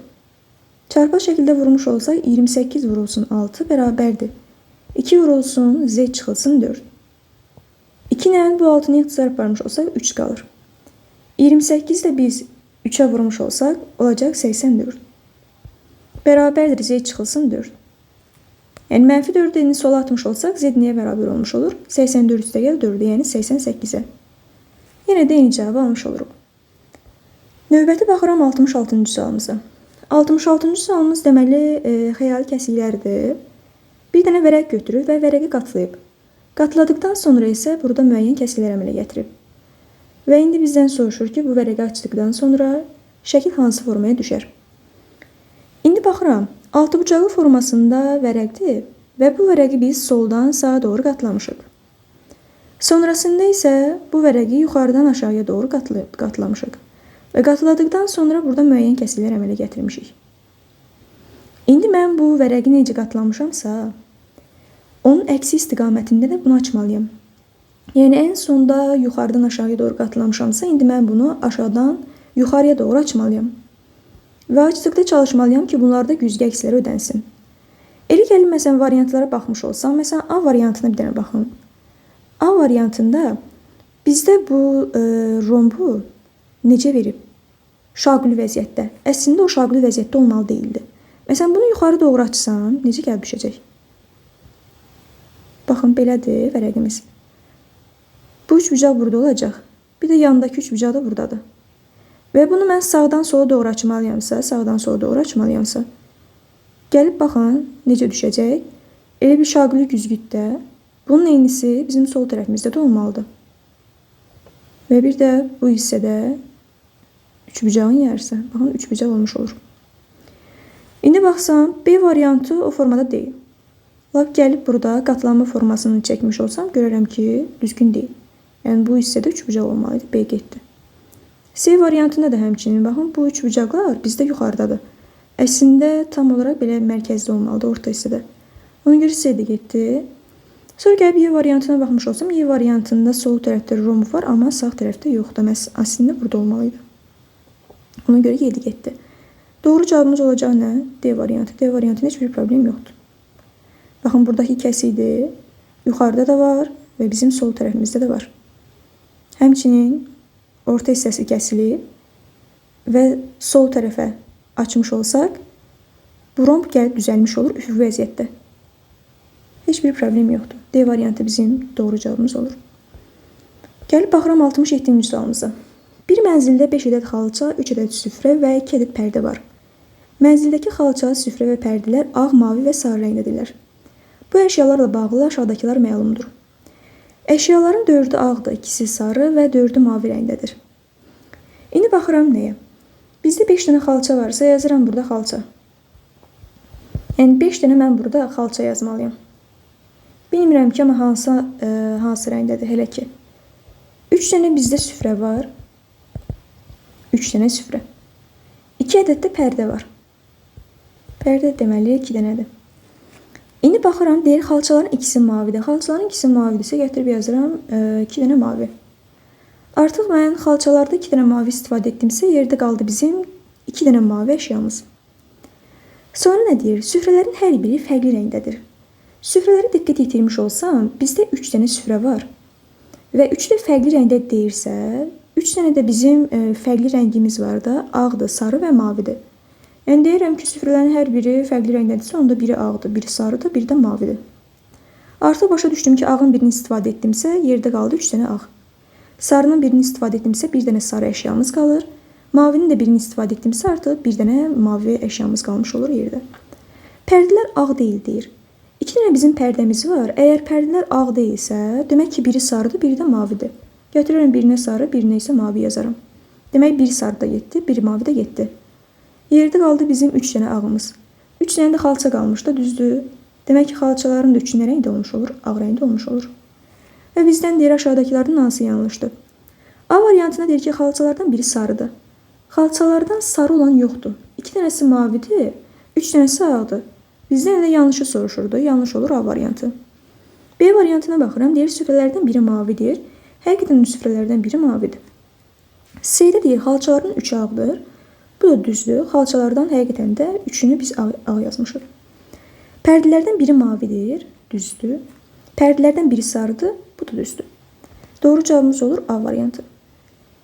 Gəlib baxıram 68-ci suala. Deyir ki, su anbarının 7-də 3-ü doludur. Bu ambara 15 litr su əlavə edilərsə, ambarın 14-də 9-u dolacaq. Ambar neçə litr su tutur? Deməli bizdə ambarımızdır. Deyək ki, ambar 2 litr su tutur. İndi deyir ki, 7-də 3 doldu. 7-də 3 doldusa, x-in 7-də 3 hissəsi olacaq 7-də 3 x. Və bunun üzərinə 15 litrdə su əlavə edirik. 15 litrdə su əlavə edəndən sonra ambarın 14-də 9-u dolmuş olur. Yəni x-in 14-də 9 hissəsi dolmuş olursa, olur 14-də 9x. İndi mən bu x-i tapmağa çalışıram. Bizdən soruşur ki, ambar neçə litr su tutur? Tənliyi həll etməyə çalışsam, 15-i sol tərəfdə saxlayıram. 9x bölək 14-dən çıxmalıyam 3x. Bölünsün 7-nə. İndi baxıram 15-dir. Ortaq məxrəc kimi 14-ü çıxarmış olsaq, burada 1 qalır. Burada isə 2-dir. Yəni 9x çıxaq 6x. Bərabər olur nəyə? 3x bölünsün 14. İndi mən buradan x tapa bilərəm. 15 ilə 3-ü ixtisar yaparsam, burada 5 qalır. 14-ü indi 5-ə vursam, x bərabər olmuş olur nəyə? 70-ə. Yəni ambar 70 litr su tuturmuş. O da olacaq doğru cavab kimi C variantı. Baxıram 69-cu sualımıza.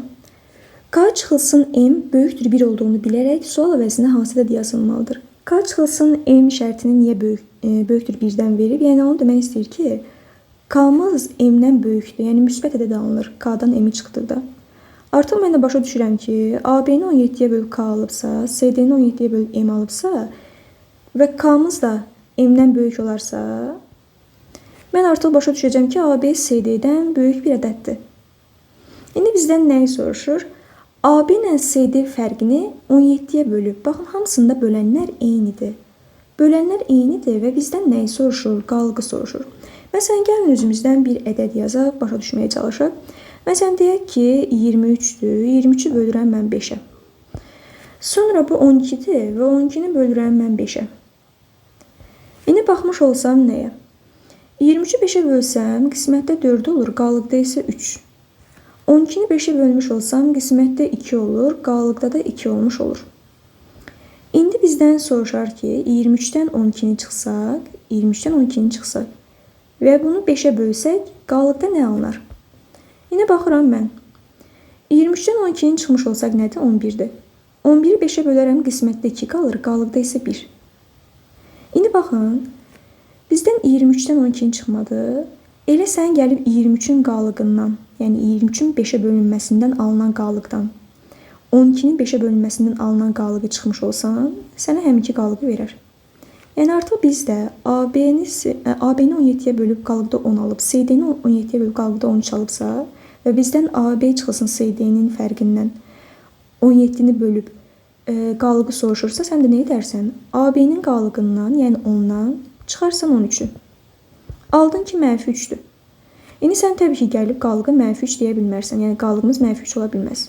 Qalıq əgər -3-dürsə, sən nə edəcəksən? Bu bölənlə 17 ilə -3-ü cəmləyəcəksən. 17-nin üzərinə də gəlirsən -3-ü, alırsan ki, nədir? 14-dür. Yəni sənin cavabın olur doğru cavab kimi Y variantı 14. Əgər müsbət ədəd alınsaydı, məsələn 3 ilə 3 çıxılsın 2-də 1 alındı və qalıqda da görünür ki, 1-dir. Yəni bu elə sənin cavabın olur. Müsbət ədəd alınırsa və böləndən kiçik, bu sənin cavabındır. Yox, əgər, məsələn, desəydi ki, AB üstəyə CD-dir. Sən bu zaman nə edəcəkdin? Onun üzərinə 13-ü gələcəkdin. Olacaqdı 23. Sən də təbii ki, qalığı 23 götürə bilmərsən də, çünki qalıq böləndən böyük ola bilməz. Nə edəcəkdin? 23-dən çıxacaqdın 17-ni. Olacaqdı sənin cavabın 6. Həm də baxsan, 23 17-yə bölünür də düzdür. Yəni, 23-ün daxilində 17 var bir dəfə. 17 vurulsun 1, 17-dir. Yəni, bu səbəbdən 23-dən 17-ni çıxırsan, olur nə? 6. Belə. Gəlib baxıram 70-ci sualımıza. Cədvəllərdir deməli. Baxmış olsam cədvəlimizə sol küncdə üstəgəl işarəsi var. Yəni, mən artıq bu məchulları cəmləyəcəm. Və bizdən nəyi soruşur? S-ni soruşur. Baxmış olsam indi. A və A-nın cəmindən B-ni alıb. A üstəgəl A 2A-dır. 2A olur B. B ilə B-nin cəmindən A kvadratını alıb. Yəni 2B-miz də A kvadratına bərabərdir. Və B ilə C-nin cəmindən isə 15 almışam. Yazıram bu hissədə B üstəgəl C-miz də bərabərdir nəyə? 15-ə. İndi mən çalışım ki, C-ni buradan tapım. 2A-mız B-yə bərabərdirsə, gətirib burada B-nin əvəzinə 2A-nı yaza bilərəm. Yazıram 2 vurulsun, B-nin yerinə 2A bərabərdir A kvadratına. İndi sol tərəfdəki A-nın biri ilə sağ tərəfdəki A-nın birini mən ixtisar apara bilərəm. A nəyə bərabər olmuş olur? 2 vuraq 2, yəni 4-ə. A-mız artıq 4-dürsə, mən buradan B-ni tapa bilərəm də. Çünki B 2A-ya bərabər idi axı. Yəni 2 vurulsun 4, bərabərdir B olursa, B-nin də qiyməti olur 8. Bunu silim, 8 yazır. B artıq 8-dirsə, baxın bu ifadədən biz C-ni tapa bilərik. 8 üstə gərək C bərabərdir 15 olarsa, C-miz də bərabər olmuş olur 7-yə. O da olacaq doğru cavab kimi C variantı. Gəlib baxıram 71-ci sualımıza. Hər mərtəbəsində 4 mənzil olan 16 mərtəbəli binanın 165 nömrəli mənzili hansı blokda və hansı mərtəbədə yerləşir? Hər mərtəbədə 4 dənə mənzil varsa və bu blokda 16 mərtəbəli bir binadırsa, mən indi sorursam ki, bir blokda neçə dənə mənzil var? Deyirik ki, 16 vurulsun 4 qədər. Yəni 16 mərtəbəli binadır və hər mərtəbəsində 4 dənə mənzil varsa, ümumilikdə bir blok 64 dənə mənzil tutmuş olur. Yəni 16 vurulsun 4 qədər. İndi bizə lazımdır 165 nömrəli mənzil hansı blokda və hansı mərtəbədə yerləşməsi. İndi mən fikirləşirəm ki, 165-in daxilində nə qədər 64 var, yəni nə qədər blok tutmuş olur tam. 165-i bölürük birinci 64-ə. 64 165-in daxilində olacaq deməli 2 dəfə. Olur 128. 165-dən 128-i çıxmış olsam olacaq 37. Yəni 37 dənə bizim mənzilimiz kənarda qalır. 2 dənə blok tamda olur. Artıq 37 dənə mənzildə düşəcək nəyə? 3-cü bloka. Yəni artıq başa düşdüm ki, 3-cü blokdadır. Bəs neçənci mərtəbədə olacaq? 37 dənə mənzildir. Hər mərtəbəmizdə də 4 dənə mənzil olacaqsa, 37-ni mən 4-ə bölərəm. Baxım görüm, neçə dənə mərtəbəmiz tam dolmuş olur. 37-ni mən 4-ə bölmüş olsam, düşəcək nə qədər? 9 dəfə düşür tam olaraq. Olur 36. Bir dənə də mənzilimiz artıq qalır. Yəni 9 dənə mərtəbəmiz artıq doldusa, bu bir mənzildə, yəni 165 nömrəli mənzildə artıq neçənci mərtəbəyə düşür? 10-cu mərtəbəyə düşəcək. Yəni 3-cü blok 10-cu mərtəbə, o da olur doğru cavab kimi D variantı. Gəlib baxıram 72-ci sualımıza. İql şərt dilində tərcümədə aşağıdakılar alınır. İndi bizdən nəyi soruşur? O məktub yazır. Baxmış olsam, birinci yazır sözünün kodunu axtarmağa çalışıram. Yazır, yazırsan, yazıram. Mənsubiyyət şəkilçisi kodda dəyişiklik yaratmır. Yəni mən indi yazır sözünü axtarmalıyam. Baxın, burada yazırsan görürəm. Artıq bu söz bizdə sondadırsa, mən də kodlarda sonuncuya baxmalıyam ki, sonunda nə var bunun? Görürəm ki, nədir? San var, düzdür. Demək ki, bizim də kodumuz sandan bitməlidir. Sanla bitəcəksə, elə bir dənə C variantıdır ki, bizdə sonu sandan bitir. Əvvəlinə baxmış olsam, O-la başlayır. O-la başlayanda baxın, əvvəlinə baxmış olsam, Oz-la başlayır. Oz-la başlayırsa, elə bizim də kodumuz elə Oz-la başlamalıdır. Bir də məktuba baxıram. Məktub orta hissədədirsə, mən də baxın bu kodlarda ortada axtarmalıyam kodumu. Bu da nə olar? Go olar da, düzdür. Oz qoysan, olacaq bizim doğru cavabımız C variantı. Sonra 73-cü sualımızda. 73-cü sualımıza baxmış olsaq, altıbucaqlı piramidadır və bizdən soruşur X və Y. Yəni bu hissələrdə hansı rəqəmlər olmalıdır? Bizdən onu soruşur. Birinci açılış forması verib, sonra isə onun yığılış formasını verib. İndi mən bunları yığmış olsam, baxın, M-ə 6 və 5 birləşib, düzdür. 1 ilə 6 olan hissəsi elə birləşəcək. 1-2 olan hissəsi K-ya birləşir. Bax, bu hissədən N-ə birləşəcək. 4 və 3 P-yə birləşir və 2 ilə 3 isə R-ə birləşmiş olur. İndi gətirib mən bu rəqəmləri yazmış olsam. Elə birləşir, baxın, bu hissədə 1. Yəni, K-la L-in birləşmə hissəsinə düşür də, düzdür. Sonra, baxın, bu hissədən K-ya birləşirsə, 1-i yazmışamsa, 1-dən sonra nə gəlir? 2 gəlir. Yəni, bu hissədə 2 düşür. M-lə N-in birləşmə hissəsinə 5 düşüb. Və 5-dən sonra 4 olacaq, yəni N-lə P-nin birləşməsinə. 4-dən sonra 3-dür, 3-dən sonra isə 2-dir. Baxın, bu hissələr birləşir deyə, bunlar gəlib birləşir deyə, yəni R-lə K-nın birləşmə hissəsinə 2 düşür. İndi mən baxmış olsam, R və K-dır. R solumuzdadır, K da bizim sağımızdadır. R-lə K-nın birləşmə nöqtəsi nə idi? 2 idi. Gətirirəm, X-a 2 yazarım. X-a 2 yazandan sonra K-nın sağ tərəfi qaldı da, sol tərəfi 2-dir, sağ tərəfi nə olacaq? 1 olacaq. 1-dən sonra gələn ədədimiz nədir? 6-dır. Y-imiz də olur nə? 6. Yəni X 2-dir, Y-imiz də 6. X 2, Y 6 olur Y variantı. Növbəti baxıram 74-cü sualımıza. Soldakı fiqurdan hansı hissələri kəsilsə, sağdakı fiqur alınır. Deməli, müəyyən hissələri burada kəsib, indi bilmirəm ki, neçə nömrəlilər kəsilib burada. Və sonrasında, yəni bu fiquru fırladıb. İndi baxıram, baxın bu üçbucağı. Yəni bizim aşağı hissəmizdə, yəni bunu mən fırlatmış olsam, sol tərəfimizdə üçbucaq olduğu kimi qalıb. Yəni bu hissəyə demək ki, mən əl dəyməmişim, düzdür. Və kəsilən hissə nədir? Bax, yuxarı hissəsi yoxdur bunun. Yəni 3 kəsilib burada. 3 kəsilib, sonrasında belə bir düzbucaqlı var. Yəni bu düzbucaqlıya da heç bir problem yoxdur. Yəni burada da heç nə kəsilməyib. Və sağ tərəfi kəsilib bu hissəsi. Yəni 6 nömrəli hissəni buradan kəsib. Ümumilikdə 3 və 6 kəsilmiş olub. O da olacaq doğru cavab kimi B variantı. Baxıram 75-ci sualımıza. Uçurumu sevənin qanadları olmalıdır cümləsində ifadə edilən fikir aşağıdakılardan hansı ola bilər? Baxıram indi mən A variantına deyir, həyatda uğur qazanmaq üçün risk etməyi bacarmaq lazımdır. Bu ola bilməz. Niyə ola bilməz? Çünki bizə deyir ki, uçurumu sevənin qanadları olmalıdır. Yəni sən uçurumu sevirsənsə, bunu gözə alırsansa, mütləq ki sənin qanadların olmalıdır ki, o uçurumdan uça biləsən. Yəni bir işi görmək üçün mütləq şəkildə tədbirli olmalısan da, belə deyim. Amma məsələn, A variantı deyir, həyatda uğur qazanmaq üçün risk etməyi bacarmaq lazımdır. Yəni risk edirsəni, amma bu işin sonunda sən zərər görəcəksənsə, heç bir risk etməyinin mənası olmaz. Yəni sənə də bu cümlədə onu deyir ki, uçurumu sevirsənsə qanadların olmalıdır. A variantı getdi.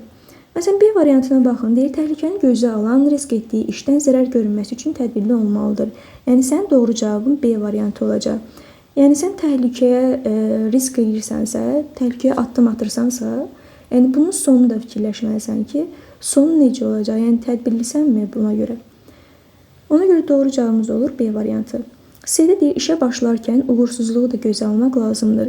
Yəni cümlə olaraq düzgün cümlə ola bilər, amma sənə verilən nümunədə, yəni bu cümlədən o məna çıxmır. O məna çıxmırsa sən C variantını götürə bilməzsən. Uğur qazanmaq üçün müasir texnologiyadan istifadə etməyi bacarmaq lazımdır.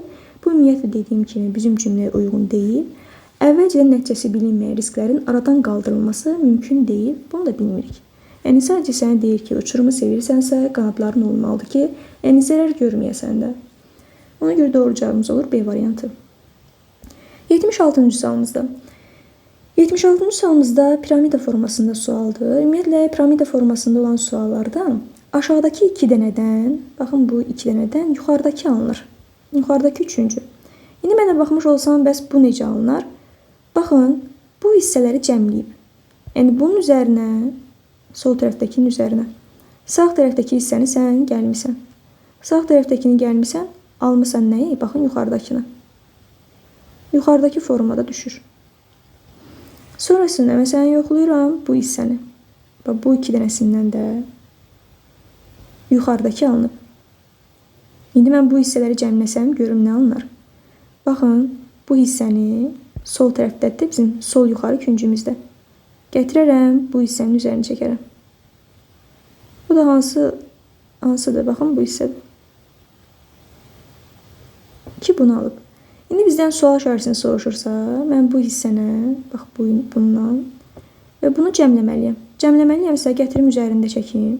Bax, bu hissəni sol tərəfdəkinin üzərində çəksəm, elə baxın, bu formada qalmış olur. Yəni, əlavə başqa bir hissə yoxdur. Bu da olacaq bizim doğru cavabımız kimi nə? D variantı. Yəni bu hissə olduğu kimi qalacaq. Çünki burada da yoxdur, bu hissədə də yoxdur. O hissə ağ olaraq qalmış olur. Doğru cavabımız olur D variantı. Növbəti baxıram 77-ci sualımıza. Verilən sözlər arasındakı məntiqi əlaqəyə uyğun olaraq natamam cütü tamamlayın. Deməli analogiyadır. Toyuq cücə. Pişik sual işarəsi. Artıq mən baxıram ki, toyuq və cücə arasında nə kimi əlaqə var? Cücə toyuğun balasıdır. Yəni toyuğun kiçik formasıdır. Pişiyin də balası nə olar? Pişiyin də balası mavrıdır. Olur doğru cavab kimi Y variantı. 78-ci sualımız yenə xəyali kəsiklərdir. Baxmış olsam necə qatlanıb? Birinci mən orta hissədən, baxın ortadan. Aşağıdan yuxarıya doğru bunu qatlamışam. Aşağıdan yuxarıya doğru qatladıqdan sonra isə, baxın diaqonal üzrə, baxın buradan. Bunu mən aşağıdan yuxarıya doğru yenidən qatlamışam. Qatladıqdan sonra isə belə bir kəsiklər yaranıb. İndi o kəsiklər necə olacaq? İndi mən diaqonal üzrə aşağıdan yuxarı qatlamışdım. Baxın, indi mən bunu yuxarıdan aşağıya doğru açmalıyım. Yuxarıdan aşağıya doğru açacağımsa, baxın, belə gəlib düşəcək. İndi baxmış olsam, bu oxdur. Diaqonal üzrə qatlanıbsa, bu oxlar bir-birinə perpendikulyar vəziyyətdə dayanmalıdır. Yəni 90 dərəcə bucaq altında kəsişməlidirlər. Belə gəlib dayanır. Biraz bağlı çəkək bunu. Aha. Və onun aşağısında nə var? Baxın, bu hissədə bax, buradan kəsilib bu. Yəni artıq bu üçbucağın aşağı hissəsi düşməyəcək. Təxminən, baxın, trapesiya formasındadır. Trapesiya formasında aşağıda bir şəkil olmalıdır. Baxın, belə. Aha. Sonrasında baxmış olsam, bir də bunun əks tərəfində, yəni sol tərəfində bir dənə üçbucaq var. Burada bunu çəkirik. Və onun da yuxarısında nə var? Dairə var. Baxın, belə. İndi biz bunu aşağıya doğru da açmalıyıq. Axı, yuxarıdan aşağıya doğru, aşağıdan yuxarıya doğru qatlamışdıqsa, indi mən bunu nə etməliyim? Yuxarıdan aşağıya doğru açmalıyım. Yuxarıdan aşağıya doğru açacağımsa, yenə də güzgü əksləri ödənməlidir. Yəni yuxarıdakı, aşağıdakı formada olmalıdır. İndi baxmış olsaq biz nəyə? Variantlardan nəyi çıxa bilərik? Məsələn, variantlardan mən Y variantını çıxa bilərəm. Çünki bu hissədə üçbucaqlar yoxdur. Y variantı getdi. Sonra baxmış olsam D variantında D variantı düzgün olmayacaq. Niyə? Həm üçbucaqlar bir-birindən tərs formada dayanıblar. Burada tərs formada deyil axı, düzgün formada aiddir hər ikisi. Yəni burada tərsinə verib D variantı getdi. Həmçinin niyə gedir? Çünki üçbucağın aşağı hissəsi digər vərəqdə qalmış olur. Biz bura qədər qatlamışıq axı. Ora qədər qatlamışıqsa üçbucağın aşağı hissəsi bizdə görsənməyəcəkdir. Bax belə olacaqdı. Trapesiyaya oxşar formada. Ona görə D variantı getdi. Həmçinin A variantı da gedəcək. Ona görə ki, çünki aşağı hissədə üçbucağın aşağısı olmalı deyil. A da getdi. Həmçinin C variantı da düzgün deyil. Əslində üçbucaqlar bu formada olmalıydı. Baxın belə. Ona görə də C də getmiş olur. Doğru cavabımız olur B variantı. Növbəti baxıram 79-cu sualımızda. Deyir, bir müəssisədə işləyən 100 qadından 83-ün ağ köynəyi, 77-sinin qara ayaqqabısı, 62-sinin papağı və 95-in çantası var. Minimum neçə qadında bu 4 əşyanın hamısı var? Baxın, minimum deyir, çoxluqlar mövzusuna aid olan sualdır. Minimum dediyinə görə indi mən nə edəcəm? Məsələn, baxın, 95 nəfərin çantası varsa, artıq başa düşürəm ki, 100 nəfərdən 95-in çantası varsa, 5 nəfərin çantası yoxdur. 5 nəfərin çantası yoxdur. Buraya yazıram çanta. 62-sinin papağı varsa, artıq mən dəqiq başa düşürəm ki, yerdə qalan 38 nəfərdə çanta, papaq yoxdur, papaq yoxdur. Aha. 77-sinin qara ayaqqabısı varsa, artıq başa düşürəm ki, yerdə qalan 23 nəfərin ayaqqabısı yoxdur. Yəni, qara ayaqqabısı yoxdur. 83 nəfərin də ağ köynəyi varsa, dəqiq artıq başa düşürəm ki, 17 nəfərin ağ köynəyi yoxdur. Ağ köynəyi yoxdur. İndi baxmış olsam, 5 nəfərdə çanta yoxdur, 38 nəfərdə papaq yoxdur, 23 nəfərdə ayaqqabı yoxdur, 17 nəfərdə isə ağ köynək yoxdur. İndi məsələn biz deyə bilərik ki, bəlkə bu 5 nəfər elə 38 nəfərin daxilindədir. Yəni ola bilər düzdür. Məsələn 23 nəfər də 38 nəfərin daxilində olmuş olar ki, mən deyim ki, buradakı 23 nəfərin həm çantası yoxdur, həm papağı yoxdur, həm də ağ köynəyi yoxdur. Amma bizdən minimum adam sayı soruşduğuna görə ki, bu 4 əşyanın hamısı var, mən deyəcəm ki, bunlar ayrı-ayrı adamlardır. Yəni 5 nəfərin bizdə çantası yoxdur, digər 3 əşyanın 3-ü də var. Deyəcəm ki, 38 nəfərin sadəcə papağı yoxdur, qalan 3 əşyanın 3-ü də var onda. 23 nəfərdə ayaqqabı yoxdur, qalan 3 əşyanın 3-ü də var. 17 nəfərdə də ağ köynək yoxdur, qalan 3 əşyanın 3-ü də var. Yəni bunları mən ayrı-ayrı insanlar kimi götürməliyəm ki, mənə minimum ədədi vermiş olsun. 5, 38, 23 və 17-ni mən cəmləməliyəm. 5 üstəyə 38 43-dür. Üstünə 23 gəlmiş olsaq, olacaq 66. 66-nın da üzərinə 17 gəlmiş olsaq, onlar nə qədər? 83.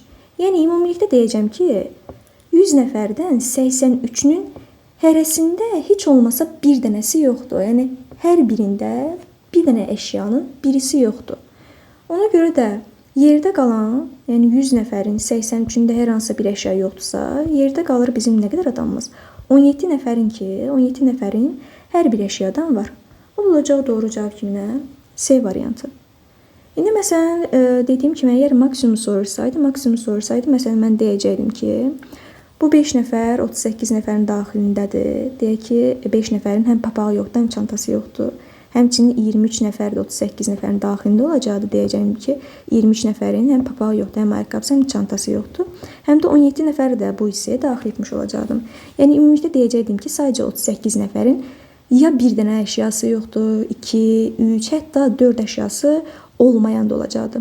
Və sən də 138 nəfəri çıxacaqdın ki, 38 nəfərdən hər hansı əşya yoxdur. 138 çıxıb yerdə qalan cavabı götürəcəkdim ki, maksimum bu qədər, yəni neçə nəfər olur? 62 nəfərin əşyası olmuş olacaqdı. Amma bizdən minimum soruşduğuna görə bu əşyası olmayan insanları ayrı-ayrı adamlar kimi götürdüm.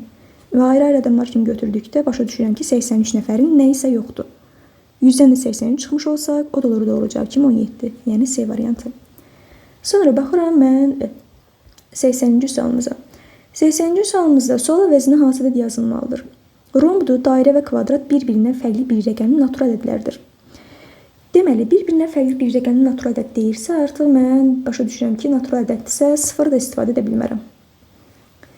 İndi baxmış olsam, bizdən nəyi soruşur? Rombun maksimum qiyməti. Rombun maksimum qiyməti üçün mən indi bu dairəyə minimum qiymət verməliyəm. Minimum qiymət, baxın, dairə burada da istifadə olunub. Gətirib nə yazaram? Məsələn, yazaram 1. Dairəyə 1 yazmış olsam, kvadrat olacaq nə? 5. Yəni, çalışmalıyım ki, bunlar təkrarlanmasınlar. Dairə də 1 olanda. Romb 9 qiymətini alır da, düzdür. Heç bir problemi yoxdur ki, yəni təkrarlama baş vermədi. Heç bir problem də yaranmadı. Yəni, rombun maksimum qiyməti ala biləcəyi 9-dur. O da olacaq doğru cavab kimi D variantı. Baxıram 81-ci sualımıza. Hərf sırası pozulmuş 5 sözdən 4-ü müəyyən əlamətə görə oxşardır. Hərflərin sırasını düzəldərək fərqli sözü tapın. Deməli, birinci A variantı qasırğadır. Qasırğa. B variantı yağışdır. C variantı küləkdir. D variantı gödəkçədir. E variantı isə leysandır. A variantı, B variantı, C, Y variantı bunlar təbiət hadisələrdir. Yəni, yağışların növləridir. Leysandır, təbiət hadisələri daha doğrusu, qasırğa, yağış, leysan, külək. Amma gödəkçə isə nədir? Geyimdir, düzdür. O da olur fərqli cavab kimi D variantı. 82-ci sualımızda. 82-ci sualımız qeyri-aşkar formasında olan cədvəlimizdir. Və mən cədvəlin sol tərəfinə baxmış olsam nədir? Üçbucaqdır. İndi baxıram, görürəm ki, 8 və 12-dən 0 almışam. 4 və 7-dən 1 almışam. 2 ilə 7-dən 9 almışam. İndi fikirləşərəm ki, necə almışam mən bunları? Məsələn, deyirəm 2 ilə 7-dən 9 almışamsa, fikirləşirəm ki, bunları cəmləmişəm 9. Amma mən 4 ilə 7-ni cəmləyəndə 11 alıram, axı düzdür. 8 ilə 12-ni cəmləyəndə 20 alıram. İndi baxın, biz 4 ilə 7-ni cəmləmişik 11-dir və 1 ilə 1-in hasili olub 1. 8 ilə 12-ni cəmləmişik, olub 20. Və 2 ilə 0-ın hasili olub 0. Ona görə gətirib burada 0 yazıb. 1 ilə 1-in hasili də 1 idi. Yazıb bura 1. 2 ilə 12-nin cəmi 14-dür. 2 üstəgəl 12. Bərabərdir 14-ə. İndi biz 1 ilə 4-ün hasilini yazacağım 4. O da olacaq doğru cavab kimi B variantı. Sonra baxıram 83-cü sualımıza. 83-cü sualımız deməli analogiyadır. Deyir ki, verilən sözlər arasındakı məntiqi əlaqəyə əsasən analoji variantı seçin və sözlərin ardıcılı nəzərə alınmalıdır. Əsas sözlərin ardıcılığına baxmalıyıq. Hünər, alqış, qəhrəmanlıq. Yəni, bizdə 3 dənə söz verir, düzdür. İndi baxıram ki, bunlar arasındakı əlaqə necə ola bilər? Yəni, sən hünər və qəhrəmanlıq göstərdikdə alqış edirlər. Yəni, səni təbrik edirlər. Bəs qəm, kədər olduqda nə olur? Qəm və kədər olduqda isə göz yaşı olur da, düzdür. O da olur doğru cavab kimi D variantı. Yəni, tənqid olmaz, qəmdən, kədərdən, istehza olmaz, təhqir olmaz, məzəmmət olmaz. Nə olar? Göz yaşı olar. O da olacaq doğru cavab kimi D variantı. Sonra baxıram 84-cü sualımızda. 84-cü sualımızdan bizdən soruşur Y ilə X-in fərqini. İndi mən baxmış olsam, görürəm ki, ortadakı ədədlər 2 rəqəmli ədəddir, yəni böyük ədəddir, amma kənardakı ədədlər isə kiçik ədədlərdir. İndi mən bu kiçik ədədləri cəmləyim, görüm nə alınır. Baxın, 8-dir, 4-dür, 12 və 2-nin cəmi.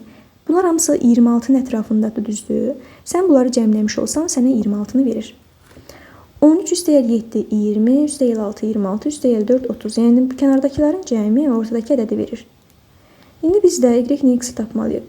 Y ilə mən X-in fərqini tapmış olsam, necə olacaq? Baxın, 30-dan 7-ni çıxanda 23 olurdu, düzdür. 30-dan 7-ni çıxanda 23 olur. Həmçinin bu 2 dənəsinin ədədi cəmləmiş olsam, baxın bu 3 dənəsini cəmləmiş olsam, 6, 4, 13-ün cəmi də, 6, 4, 13-ün cəmi də olur 23. Yəni bu 3 dənəsinin cəmi bizə bunların fərqini vermiş olur. İndi mən Y ilə X-in fərqini tapmaq istəyirəmsə, 2, 6 və 12-ni cəmləməliyəm. O da olacaq doğru cavab kimi nə? 20. Yəni olur Y variantı. Sonrasında gəlib baxıram 85-87 sayılı suallarımıza. Bunları yazmaq üçün özümüzə bir yer ayıraq. Deyir ki, bizə 85-87 suallarda. Deməli, deyir ki, Samirə, Ümid, Çingiz, Murad və Aynur adlı tələbələr tibb, hüquqşünaslıq, mühəndislik, müəllimlik və dizayn ixtisasları üzrə təhsil alırlar. Onların hər biri eyni həftənin bazar ertəsi, çərşənbə axşamı, çərşənbə, cümə axşamı və cümə günlərindən birində imtahanda iştirak etdi. Keçirilən imtahanlarla bağlı aşağıdakılar məlumdur. İndi bizə əgər günlər veribsə, biz bu cədvəli günlərə əsasən düzəltməliyik. 3 dənə parametrdir. Bir tələbələrin adlarıdır, bir ixtisaslarıdır, bir də nədir? Günlərdir ki, hansı günlərdə imtahan veriblər. İndi əgər günlər varsa, ümumiyyətlə günlər və saatlar varsa mətnlərdə, o cədvəli onlara əsasən quracağıq. Deməli, bazar ertəsidir. Sonra var bizdə çərşənbə axşamı, çərşənbə günüdür, cümə axşamı və cümə günü. İndi yuxarı hissədən də mən nəyi yazmalıyam? Bir var tələbələrin adları, bir də var ixtisasları. Yəni 2 dənə sütun qururam. Bir tərəfdən tələbələrin adlarını yazıram, adlar. Bir tərəfdən də ixtisaslar olan bölmə. İndi mən baxıram bizə verilənlərə. Ki nədir? Ümidin deyir imtahanı Aynurun imtahanından bir gün sonra olub. Yəni Aynurun imtahanı olub. Ondan sonra isə kimin imtahanı olub? Ümidin. Amma bilmirəm ki, hansı ayrıcalıqla yazmalıyam. Çingizin imtahanı həftənin cümə günündə olub. Çingizin deməli imtahanı cümə günü olubsa, artıq gətirib cümə gününün qarşısına ad hissəsində yazıram Çingiz. Aha, deməli deyir Muradla Çingizin imtahanları arasında 2 gün fərq var. Artıq Muradın imtahanı cümə günü olubsa, Muradla Çingizin imtahanı arasında 2 gün fərq varsa, artıq mən cümə günündən sonrasını yaza bilmərəm ki, bazar günü deyə bilmərəm. Çünki bazar günü imtahanı olmayıb. 2 gün əvvəl deyərəm ki, çərşənbə günü olub. Murad da deməli gətirib ara yazırıq. Yazırıq çərşənbə gününə. Tibb və mühəndislik ixtisasları üzrə təhsil alanlar qadın tələbələrdir. Tibb və mühəndislik ixtisasları üzrə təhsil alanlar qadın tələbələrdirsə, artıq başa düşürəm ki, biri Samir olacaq, biri də olacaq nə? Aynur. Hələ ki, saxlayıram onları. Murad deyir, hüquqşünaslıq ixtisası üzrə təhsil alan tələbədən sonra imtahan verib. Murad hüquqşünaslıq ixtisası üzrə təhsil alan tələbədən sonra imtahan veribsə, Murad çərşənbə günü isə hüquqşünaslıq ixtisası üzrə təhsil alan tələbə demək ki, çərşənbə axşamı günü imtahan verib. Hüquqşünaslığı da gətirdim, mən yazdım bu hissəyə. İndi baxmış olsam, Aynur və Ümidi mən arıcıl formasında yazmalıydım. Aynur və Ümidi hara yaza bilərəm ki, arıcıl 2 gün bizdə boş qalmış olsun? Bazar ertəsi və çərşənbə axşamı. Gətirərəm Aynur və Ümidi bazar ertəsi və çərşənbə axşamını yazaram. Aynur deməli bazar ertəsində olacaq. Ümid olacaq harda? Çərşənbə axşamında. Bir dənə tələbəmiz qalmışdı, o da oldu Samirə, olur cümə axşamında. İndi biz baxmış olsaq nəyə? Bir də bizə demişdi ki, tibb və mühəndislik ixtisasları üzrə təhsil alan tələbələr qadınlardır. Qadınlardırsa, ya Aynur ya da Samirə tibb və mühəndislikdir. Yazıram bir tərəfə tibb, bir tərəfə də yazıram nə? Mühəndislik. Yəni bilmirəm ki, hansıdır. Tibb və mühəndislik. Yerdə 2 dənə ixtisasımız qalmışdı, dizayn və müəllimlik. Onların da biri Muradda və Çingizdədir. Yəni dizayndır bir tərəfdə. Bir tərəfdə də müəllimlik. Dizayn və müəllimlik. Amma bilmirəm ki, hansıdır. Bilmirəmsə, olduğu kimi saxlayıram. İndi gəlib bizdən nəyi soruşur? 85-ci suala baxıram. Ümid hansı ixtisas üzrə təhsil alır? Ümid baxın yazmışdıq ki, hüquqşünaslıq ixtisası üzrə təhsil alır. Olur B variantı düzgün cavabımız. Sonrasında gəlib baxıram 86-cı sualda deyir, aşağıdakıların hansını tapmaq mümkündür? Çərşənbə günü deyir, imtahanı olan tələbənin adını. Çərşənbə günü imtahanı olan tələbənin adını biz tapmışıq ki, Muraddır. Biri mən tapa bilirəm. Samirənin imtahanından bir gün sonra imtahanı olan tələbənin adını. Samirənin imtahanından sonra imtahanı olan tələbənin adını da biz tapırıq ki, Çingizdir. 2-ni də mən bilirəm. 3-də deyir, tibb ixtisası üzrə təhsil alan tələbənin adını mən bilmirəm, ya Aynurda ya da Samirədir. Dəqiq tapa bilmədiyimə görə 3-ü artıq mən doğru cavab kimi götürə bilmərəm. Muradın hansı ixtisas üzrə təhsil aldığını. Muradı da mən bilmirəm, ya dizayn ya da müəllimlikdir. Dəqiq bilinmir deyə 4-ü də götürə bilmərəm. 5-də deyir, hüquqşünaslıq üzrə təhsil alan, yoxsa deyir, tibb ixtisası üzrə təhsil alan tələbənin imtahanı daha əvvəl olduğunu. Hüquqşünaslıq ümiddir, çərşənbə axşamıdır. Əgər mən tibb ixtisasını desəm ki, Aynurdur, o olacaq bazar ertəsi günü. Biləcəm ki, artıq hüquqşünaslıqdan əvvəl olub bunun imtahanı. Yox, əgər desəm ki, Samirəli tibb ixtisasında oxuyan, bu zaman olacaq cümə axşamı. Bu zaman çərşənbə axşamından sonra da düzdür.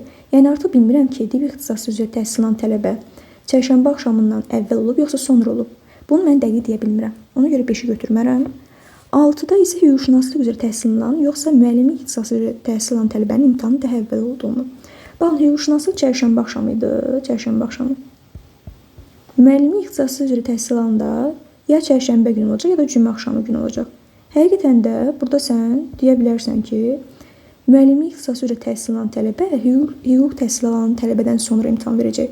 Çünki hər ikisi ya çərşənbə günü də olsa, ya cümə axşamı da olsa, çərşənbə axşamından sonra da olacaq, düzdür? Ona görə də biz 6-nı götürə bilərik. Yəni doğru cavabımız olur 1, 2, 6. O da olacaq A variantı. 87-ci sualımızda deyir, aşağıdakilerin hansı mütləq səhvdir? A-da deyir, Muradın imtahanı çərşənbə günü olacaq. Muradın imtahanı çərşənbə günü olacaq, düzdür. A getdi. Samirənin ixtisası müəllimlikdir. Bu mütləq səhvdir. Çünki Samirəyə tibb və mühəndislik ixtisası yazmış. Ona görə B variantı sənin düzgün cavabın olur. Ümid deyir, hüquq ixtisasında oxuyur. Ümid hüquqda oxuyur, düzdür. Deli deyir, Çingizin imtahanı Aynurun imtahanından sonradır. Çingizin imtahanı Aynurun imtahanından sonradırmı? Baxaq, Çingizin imtahanı Aynurun imtahanından sonradır. Bəli, bu da düzdür. Aynur bazartesi, Çingizcə cümə günüdür. Bu da getdi. Samirənin imtahanı cümə axşamıdır. Samirənin imtahanı da cümə axşamı olmuş olur. Y variantı da getmişdi. B variantı sənin mütləq səhvini, yəni doğru cavabımız olur B. Sonrasında baxıram 88-90-a. Deməli, baxmış olsaq 88-ci sualda deyir, bir zərgər qızıl və gümüşdən hazırlanan üzük və sırğalara istifadə etdiyi daşlar və bu daşların rəngləri haqqında aşağıdakılar verilib. İndi baxmış olsaq, daşların yazıb burada adlarını və onların da qarşısında rənglərini yazıb. İndi biz baxırıq, qızıl və gümüşdən hazırlanır da üzük və sırğaları, düzdürmü? Bir tərəfdən yazıram gümüş, bir tərəfdən də yazıram qızıl. Gümüş və qızıl. İndi baxmış olsam, deyir, gümüşlə sarı rəngli daş istifadə oluna bilməz. Gümüşlə sarı rəngli daş istifadə olunmursa, artıq başa düşürəm ki, yaqut istifadə olunur. Yaqut. Aha. Sonrasında, sarı kəhrabadır, kəhraba istifadə oluna bilməz. Baxmış olsam, topaz istifadə oluna bilər. Topazın rəngi mavi və ya sarıdır. Yəni, topazda mavi rəngdən istifadə etsək, gümüşdə onu istifadə edə bilərik. Topazdır. Və mavi rəngdə olsa, istifadə oluna bilir.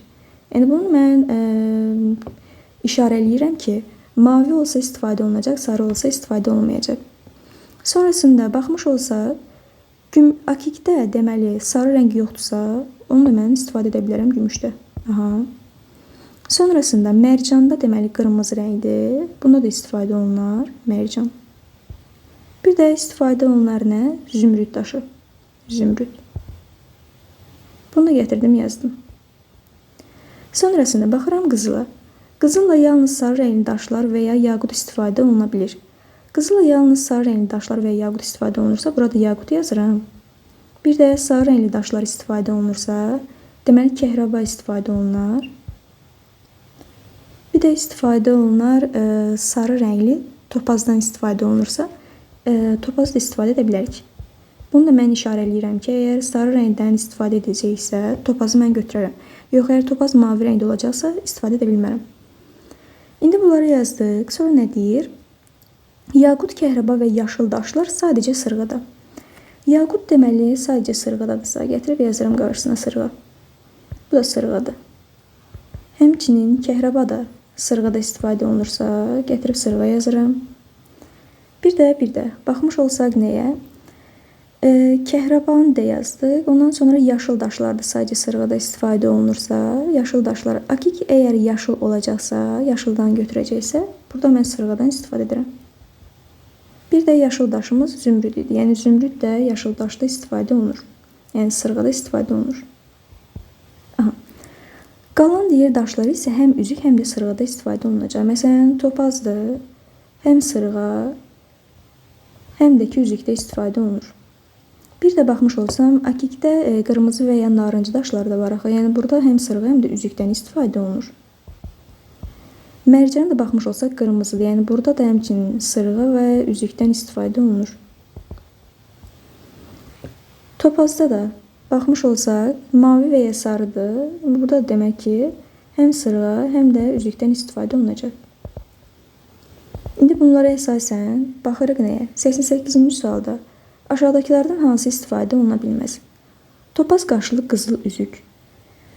Bu istifadə olunur. Çünki mən qızıla topazı yazmışamsa, topaz qaşlı qızıl üzüyü mən istifadə edə bilərəm. A getdi. B-də deyir zümrüd qaşlı gümüş sırğa. Gümüşdür və zümrüddür. Və zümrüd qaşlı gümüş sırğa istifadə oluna bilir. Aha. C-də nə deyir? Yaqut qaşlı qızıl sırğa. Yaqutdur, qızılda istifadə edə bilərəm və sırğada istifadə edə bilərəm. C-də getdi. D-də deyir, kəhraba qaşlı gümüş sırğa. Baxın, D variantı səhvdir. Niyə? Çünki kəhrabanı mən gümüşdə istifadə etmirəm, qızılda istifadə edirəm. Ona görə D variantı bizim doğru cavabımız olur. Y-də deyir, akik qaşlı gümüş üzük. Akikdən mən gümüşdə istifadə edə bilirəm və üzük də hazırlaya bilirəm. Y variantı da getdi. Sonrasında baxıram 89-cu sualımıza. 89-da deyir ki, aşağıdakıların hansını gümüşdən hazırlanması dəqiq deyil. A variantında deyir ki, akik qaşlı sırğa. Bu dəqiqdir. Bunu hazırlaya bilərəm. B-də deyir, topaz qaşlı sırğa. Topaz qaşlı sırğanın, baxın, burada hazırlanması dəqiq deyil. Niyə dəqiq deyil? Çünki mən əgər, burada demişdi, gümüşlə sarı rəngli daş istifadə oluna bilməz. Əgər topazın sarısından istifadə edəcəklərsə, demək ki, gümüşdən orada sırğa hazırlamaq mümkün deyil. Yəni ki, dəqiq deyil. Hazırlana da bilər, hazırlanmaya da bilər. Əgər topazın mavisindən istifadə edəcəksə, hazırlayacaq. Yox, əgər sarısından istifadə edəcəksə, burada hazırlaya bilməz. Ona görə də sənin cavabın olur, nə? B variantı. C-də deyir, yaşıl qaşlı sırğa. Yaşıl qaşlı sırğa hazırlana bilər. Məsələn, zümrüddən yaşıl qaşlı sırğa hazırlana bilər. D-də deyir, narıncı qaşlı üzük. Baxaq görə gümüşdə istifadə olunan narıncı qaşlı bizim üzüyümüz varmı? Baxın, akik. Deməli, akikdən mən narıncı qaşlı üzük hazırlaya bilərəm. Y-də deyir, mərcan qaşlı gümüş üzük. Mərcandan, bəli, gümüşdə istifadə olunur və ondan da üzük hazırlaya bilirəm. Y-də getdi. Yəni, doğru cavabın olur B variantı. 90-cı sualda daşların istifadəsi ilə bağlı aşağıdakılardan hansı doğrudur? A variantında deyir ki, həm gümüş, həm də qızılda istifadə olunan bir daş yoxdur. Əksinə var. Baxın, yaqutdan həm qızılda, həm də gümüşdə istifadə olunur. A getdi. B-də deyir, bütün daşlar sırğada istifadə oluna bilir. Bu düzgündür. Baxın, hamısında mən sırğa hazırlaya bilərəm. Ona görə də elə bizdən doğrunu soruşur. Olacaq B variantı düzgün cavab. Topaz qaşlı deyir, gümüş üzük hazırlana bilməz. Topaz qaşlı gümüş deyir, gümüş. Gümüş üzük hazırlana bilər. Problem yoxdur. C getdi. Zümrüdlə həm üzük, həm də sırğa hazırlana bilər. Xeyr, zümrüdlə sadəcə sırğa hazırlanır. Yəni bu səhvdir. D-də getdi. Kəhraba qaşlı qızıl üzük hazırlana bilər. Kəhraba qaşlı qızıl sırğa hazırlana bilər. Üzük yox. Y variantı da səhv olmuş olur. 91-ci sualda. Mənim 8 yaşım olanda qardaşımın yaşı mənim yaşımın 2 mislinin 3 artığı idi. İndi 3 yaşımdayamsa, qardaşımın neçə yaşı var? Deməli, mənim 8 yaşım olanda, qardaşımın yaşı mənim yaşımın 2 mislinin 3 artığı idisə, yəni 8-in bu mənim yaşımdır. Qardaşımın yaşı da olacaq neçə? 8-in 2 misli 16 və 3 artığı deyirsə, olacaq 19. İndi 13 yaşımdayamsa, qardaşımın neçə yaşı var? Biz də bilirik ki, iki insan arasında illər keçsə də, yaşlar fərqi dəyişmir. Yəni 8 və 19 arasındakı yaşlar fərqi neçədirsə, indiki qısla da 13 arasındakı yaş fərqi o qədər olmuş olur. 19 ilə 8 arasında yaşlar fərqi olur 11. 13 ilə də x arasındakı yaşlar fərqi isə 11-dirsə, yəni 13-ün üzərinə sən 11-i gəlmiş olsan, qardaşın yaşı olacaq nə? 24. Yəni, qardaşın 24 yaşı var, cavabımız olur 24. 92-ci sualda verilən açılışa uyğun olmayanları seçin. Uyğun olmayanları soruşur bizdən. Baxıram birinciyə. 3-dür, 2-dir və C-dir. İndi baxmış olsam, 3-ün yuxarısında 2-dir və onun sağ tərəfində də C var. İndi mən bu C-ni aşağıya doğru fırlada bilərəm. Aşağıya doğru fırlatmış olsam, gəlib hansı forma düşür? Baxın, belədir. 3-dür, 2-dir və C-dir. Bunu mən orientasiya qaydasına görə tapa bilərəm. Məsələn, birləşmə formasına baxmış olsam, birləşmə formasına problem olmayacaq. Çünki 3-ün aşağısından 2-nin yuxarı hissəsi bir-birinə birləşmiş olur. Aha. İndi mən orientasiyanı tətbiq etsəm, 3-dən 2-yə, sonra C-yə gedir, sağ dəqrəbinin istiqamətində. İndi mən yenə də açılış formasında da 3-dən 2-yə və C-yə getməliyəm. Görüm sağ dəqrəbinin istiqaməti yoxsa əksi istiqaməti. 3-dən 2-yə, sonra C-yə olacaq necə? Sağ dəqrəbinin istiqaməti. Hər ikisinin sağ dəqrəbinin istiqamətidirsə, yəni bir düzgündür. Ona görə biri götürə bilmərəm. Mənə səhv olanları soruşur. 2-yə baxıram, 1-dir, A-dır və C-dir. İndi mən məsələn A-nı fırlatmış olsam 1-nin yuxarısına. A-nı 1-in yuxarısından fırlatmış olsam, görürəm ki, 1-in yuxarısında A var, düzdür. Amma bizdə sağ tərəfdə verib C-ni. C əslində sol tərəfdədir. Və bir də orientasiyanı gəldim, tətbiq edim. Olacaq, məsələn, 1-dən A-ya gedirəm, sonra C-yə. Sağ dəqrəbinin istiqaməti. 1-dən A-ya, sonra C-yə gedirəm, sağ dəqrəbinin əksi istiqaməti. Yəni, istiqamətlər fərqlidirsə, 2 nədir? Səhvdir. Ona görə getdi. Sonra baxıram 2, B və A-ya. 2-yə, B-yə və A-ya baxmalıyamsa, artıq mən yuxarıdakı A-nı aşağıya doğru gətirməliyəm. İndi baxmış olsaq nəyə? Məsələn, gəlin burada çəkim onu. 2-dir və 2-nin aşağı hissəsində nə var? A var. Və onun da sağında B var. B-ni də mən fırlatmış olsam 2-nin yanına gəlib bu formada düşəcək. Baxın bu formada. B-ni də gətirdim. 2-nin yanına yazdım. İndi baxaq nəsə problem var yoxsa yox. 2 də B-dir və A-dır. 2-dən B-yə gedirəm, sonra A-ya gedirəm, sağ dəqrəbin istiqaməti. 2-dən B-yə, sonra da A-ya gedirəm, sağ dəqrəbin istiqaməti. 3-də də problem yoxdur. 4-ə baxmış olsam 2, 1 və 5-dir. İndi sən də bilirsən ki, qarşı üzlər bir tərəfdən mən görə bilmərəm. 2, 1 B-dən 2 ilə 1 bir-birinin qarşı üzləridir. Yəni mən bunları yığdıqda 2 ilə 1-i heç vaxt bir tərəfdən görə bilmərəm. Ona görə 4 də səhvdir. 2 qarşı üzləri eyni tərəfdən bizə verib. 5-də isə A-dır, B-dir və 1-dir. A, B və 1-in olması, B-ni mən bir dənə çevirmiş olsam, yuxarı hissəyə doğru gəlib bax belə düşəcək bu formada. Aha. Deməli, A-dır, B-dir və 1-dir. Orientasiyanı məsələn yoxlamış olsam, A-dan B-yə, sonra da 1-ə getdik, sağ dəqrəbin istiqaməti. A-dan B-yə, sonra da 1-ə getdik, sağ dəqrəbin istiqaməti. 5-də də heç bir problem yoxdur. Yəni cavabımız olur 2 və 4. Belə. 93-cü sualımızdır. 93-cü sualımız Futoşikidir və deyir ki, 1, 2, 3, 4 rəqəmlər elə yazılmalıdır ki, sətr və üstün üzrə rəqəmlər təkrarlanmasın. Və bir də böyükdür, kiçikdir işarələrinə diqqət yetirmək lazımdır. İndi mən baxmış olsam, məsələn, bura 2 yazılıb. Bu üstündə nə çatışmır? 1, 3, 4. Məsələn, mən bu 4-ü gətirib bura yaza bilmirəm, çünki 4 içindən kiçik deyil. Mən 4-ü gətirib burada yaza bilmirəm, çünki 4 içindən kiçik deyil. Ona görə 4-ü yaza biləcəyim sadəcə yer haradır? 4-ü gətirərəm, baxın bu hissəyə yazaram. Ondan sonra deməli, gətirib nəyə baxıram? Məsələn, bu sətrə baxsam, baxın bu sətrə. 4-ü yazmışam, 1, 2, 3 yoxdur. Mən təbii ki, bura 1 yaza bilmərəm, 1 içində böyük deyil. Bura gətirib 3 də yaza bilmərəm, çünki 3 içində böyük deyil. Yəni, daha doğrusu, 3 burada üstündə vardı, 3 yaza bilmərəm. Gətirərəm, bura nə yazaram? Yaza biləcəyim elə 2-dir. Və 2-dən kiçik bizdə sadəcə nə var? 1 var, 1-i gətirdim, yazdım. 4, 1, 2-ni yazdıqdan sonra artıq burada nə çatışmır? 3 çatışmır. 3-ü də gətirdim, o hissəyə yazmış oldum. Sonrasında artıq baxıram mən nəyə. 2, 4-ü yazmışam, qalıb bizdə 3 və 1. İndi mən baxıram, 3 ilə 1-dən hansını oraya yaza bilərəm? Məsələn, deyim ki, 3-ü bura yazım, yaza bilmərəm. Səbəb niyə? Çünki sətirdə 3 var. Ona görə 1-i bura yazaram, 3-ü bura yazaram. Sonrasında baxmış olsaq biz nəyə? 3-ü 1-i yazmışıqsa, bu hissəyə çatışmır 2 və 4. Aha. Bir də baxmış olsam, 3-dən böyük sadəcə bizdə nə var? 4 var. Gətirib A-ya 4 yazaram. A-ya 4 yazandan sonra bu sətirdə 2 ilə 4 çatışmırdı. Artıq mən bura 4-ü yazsam, sətirdə üstündə problem baş verir. Yəni təkrarlanma olur. 2-ni bura yazaram, 4-ü bura yazaram. 2, 3, 4-ü yazmışamsa, bura 1 yazaram. 4, 3-ü yazmışamsa, qalıb bizdə 1 ilə 2. 2-ni bura yazaram, 1-i bura yazaram, çünki üstündə var idi. 1 ilə 2 qaldı. 1 ilə 2-ni yazmışıq, 3 ilə 4 yoxdur bu hissədə. Artıq mən 4-ü bura yaza bilmirəm, üstündə var. 3-ü bura yazaram, 4-ü də baxın bu hissəyə yazaram. Bizdən nəyi soruşur? A, B, C, D-nin cəmini soruşur ki, A 4-dür, B-miz 1-dir, C-miz oldu 2, D-miz də ki 1-dir. Deməli, 4, 1, 2, 1-in cəmi olacaq 8. Olur, 8. Deməli, baxıram 94-cü sualımıza. Bu sualın şərtində qeyri-müəyyənlik olduğu üçün sual ulduz götürülür. Davam edirik 95-ci sualımızda. Deyir ki, verilmiş 5 sözün at, ram, mart, may, tam sözlərinin hərflər şəkildəki ədədlərlə şifrələnmişdir. Yəni 1, 2, 3, 4, 5 ilə. Hər bir dairə üzərində bir sözün hərfləri şifrələnib, hərflərin yerini taparaq uyğunluğu müəyyən edin.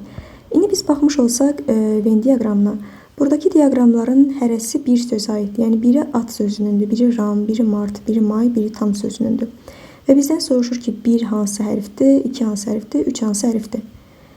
İndi baxmış olsaq, məsələn, baxın, 2 burada hər birinin ortağıdır. Yəni, bu o deməkdir ki, 2 hansı hərf olacaq? Hər birində istifadə olunan, yəni 5 sözün 5-ində də istifadə olunan hərfdir. Məsələn, 3, deyək ki, 4 dənəsində istifadə olunubsa, bizdə də 4 yerdə istifadə olunan hərf hansıdırsa, onu götürməliyik. İndi hərflərin sayını yazaq. Məsələn, A hərfi bizdə neçə dənə yerdə istifadə olunub? 1, 2, 3, 4 və 5 sözdə istifadə olunub. Sonra, məsələn, T hərfi. T hərfi 1, 2 və 3 dənə sözdə istifadə olunub. R hərfi 1, 2, 2 yerdə istifadə olunub. Sonrasında M hərfi, baxaq görək nə qədər yerdə istifadə olunub. 1, 2 və 3 yerdə, bir də 4 yerdə istifadə olunub. Bir də Y hərfi isə sadəcə bir sözdə istifadə olunub. Yəni bir yerdə istifadə olunacaq. İndi mən 1-i, 2-ni və 3 tapmalıyam. Elə gəlib birinci başlasam 2-dən. Görürəm ki, 2 hər birinin ortağındadır. Demək ki, bütün sözlərdə istifadə olunan hərf hansıdırsa, 2 onu təmsil edir. Yəni, baxın, A hərfi bizdə 5 sözümüzün 5-ində də var. Ona görə də 2A hərfinindir. Yəni, olacaq C variantı. Sonra baxmış olsam, məsələn, 3-ə. 3 neçə dənəsinin daxilindədir. 1 bunun daxilindədir. 2 bu dairənin. 3-cü bu. Aha. Bir də hansı dairənin daxilində olmuş olur? Bir də baxın, burada. 4 də bunun. Yəni, 4 dənə sözdə istifadə olunursa, 4 dənə sözdə istifadə olunan bizdə M hərfidir. M hərfi də Y variantı olacaq. Bir də baxmış olsaq 1-ə. Bir neçə dənəsində istifadə olunub. Birində, 2 dənəsində və 3 dənəsində. Yəni, 3 dənə sözdə istifadə olunan hərfimiz də bizim nədir? T hərfidir. O da olacağı doğru cavab kimi B. Yəni, 1-ə B, 2-yə C, 3-ə də Y uyğun gəlmiş olur. Belə. Ümumi sınaq 5-in izahının sonuna gəldik. Ümid edirəm ki, hər gün üçün faydalı video izah olmuşdur.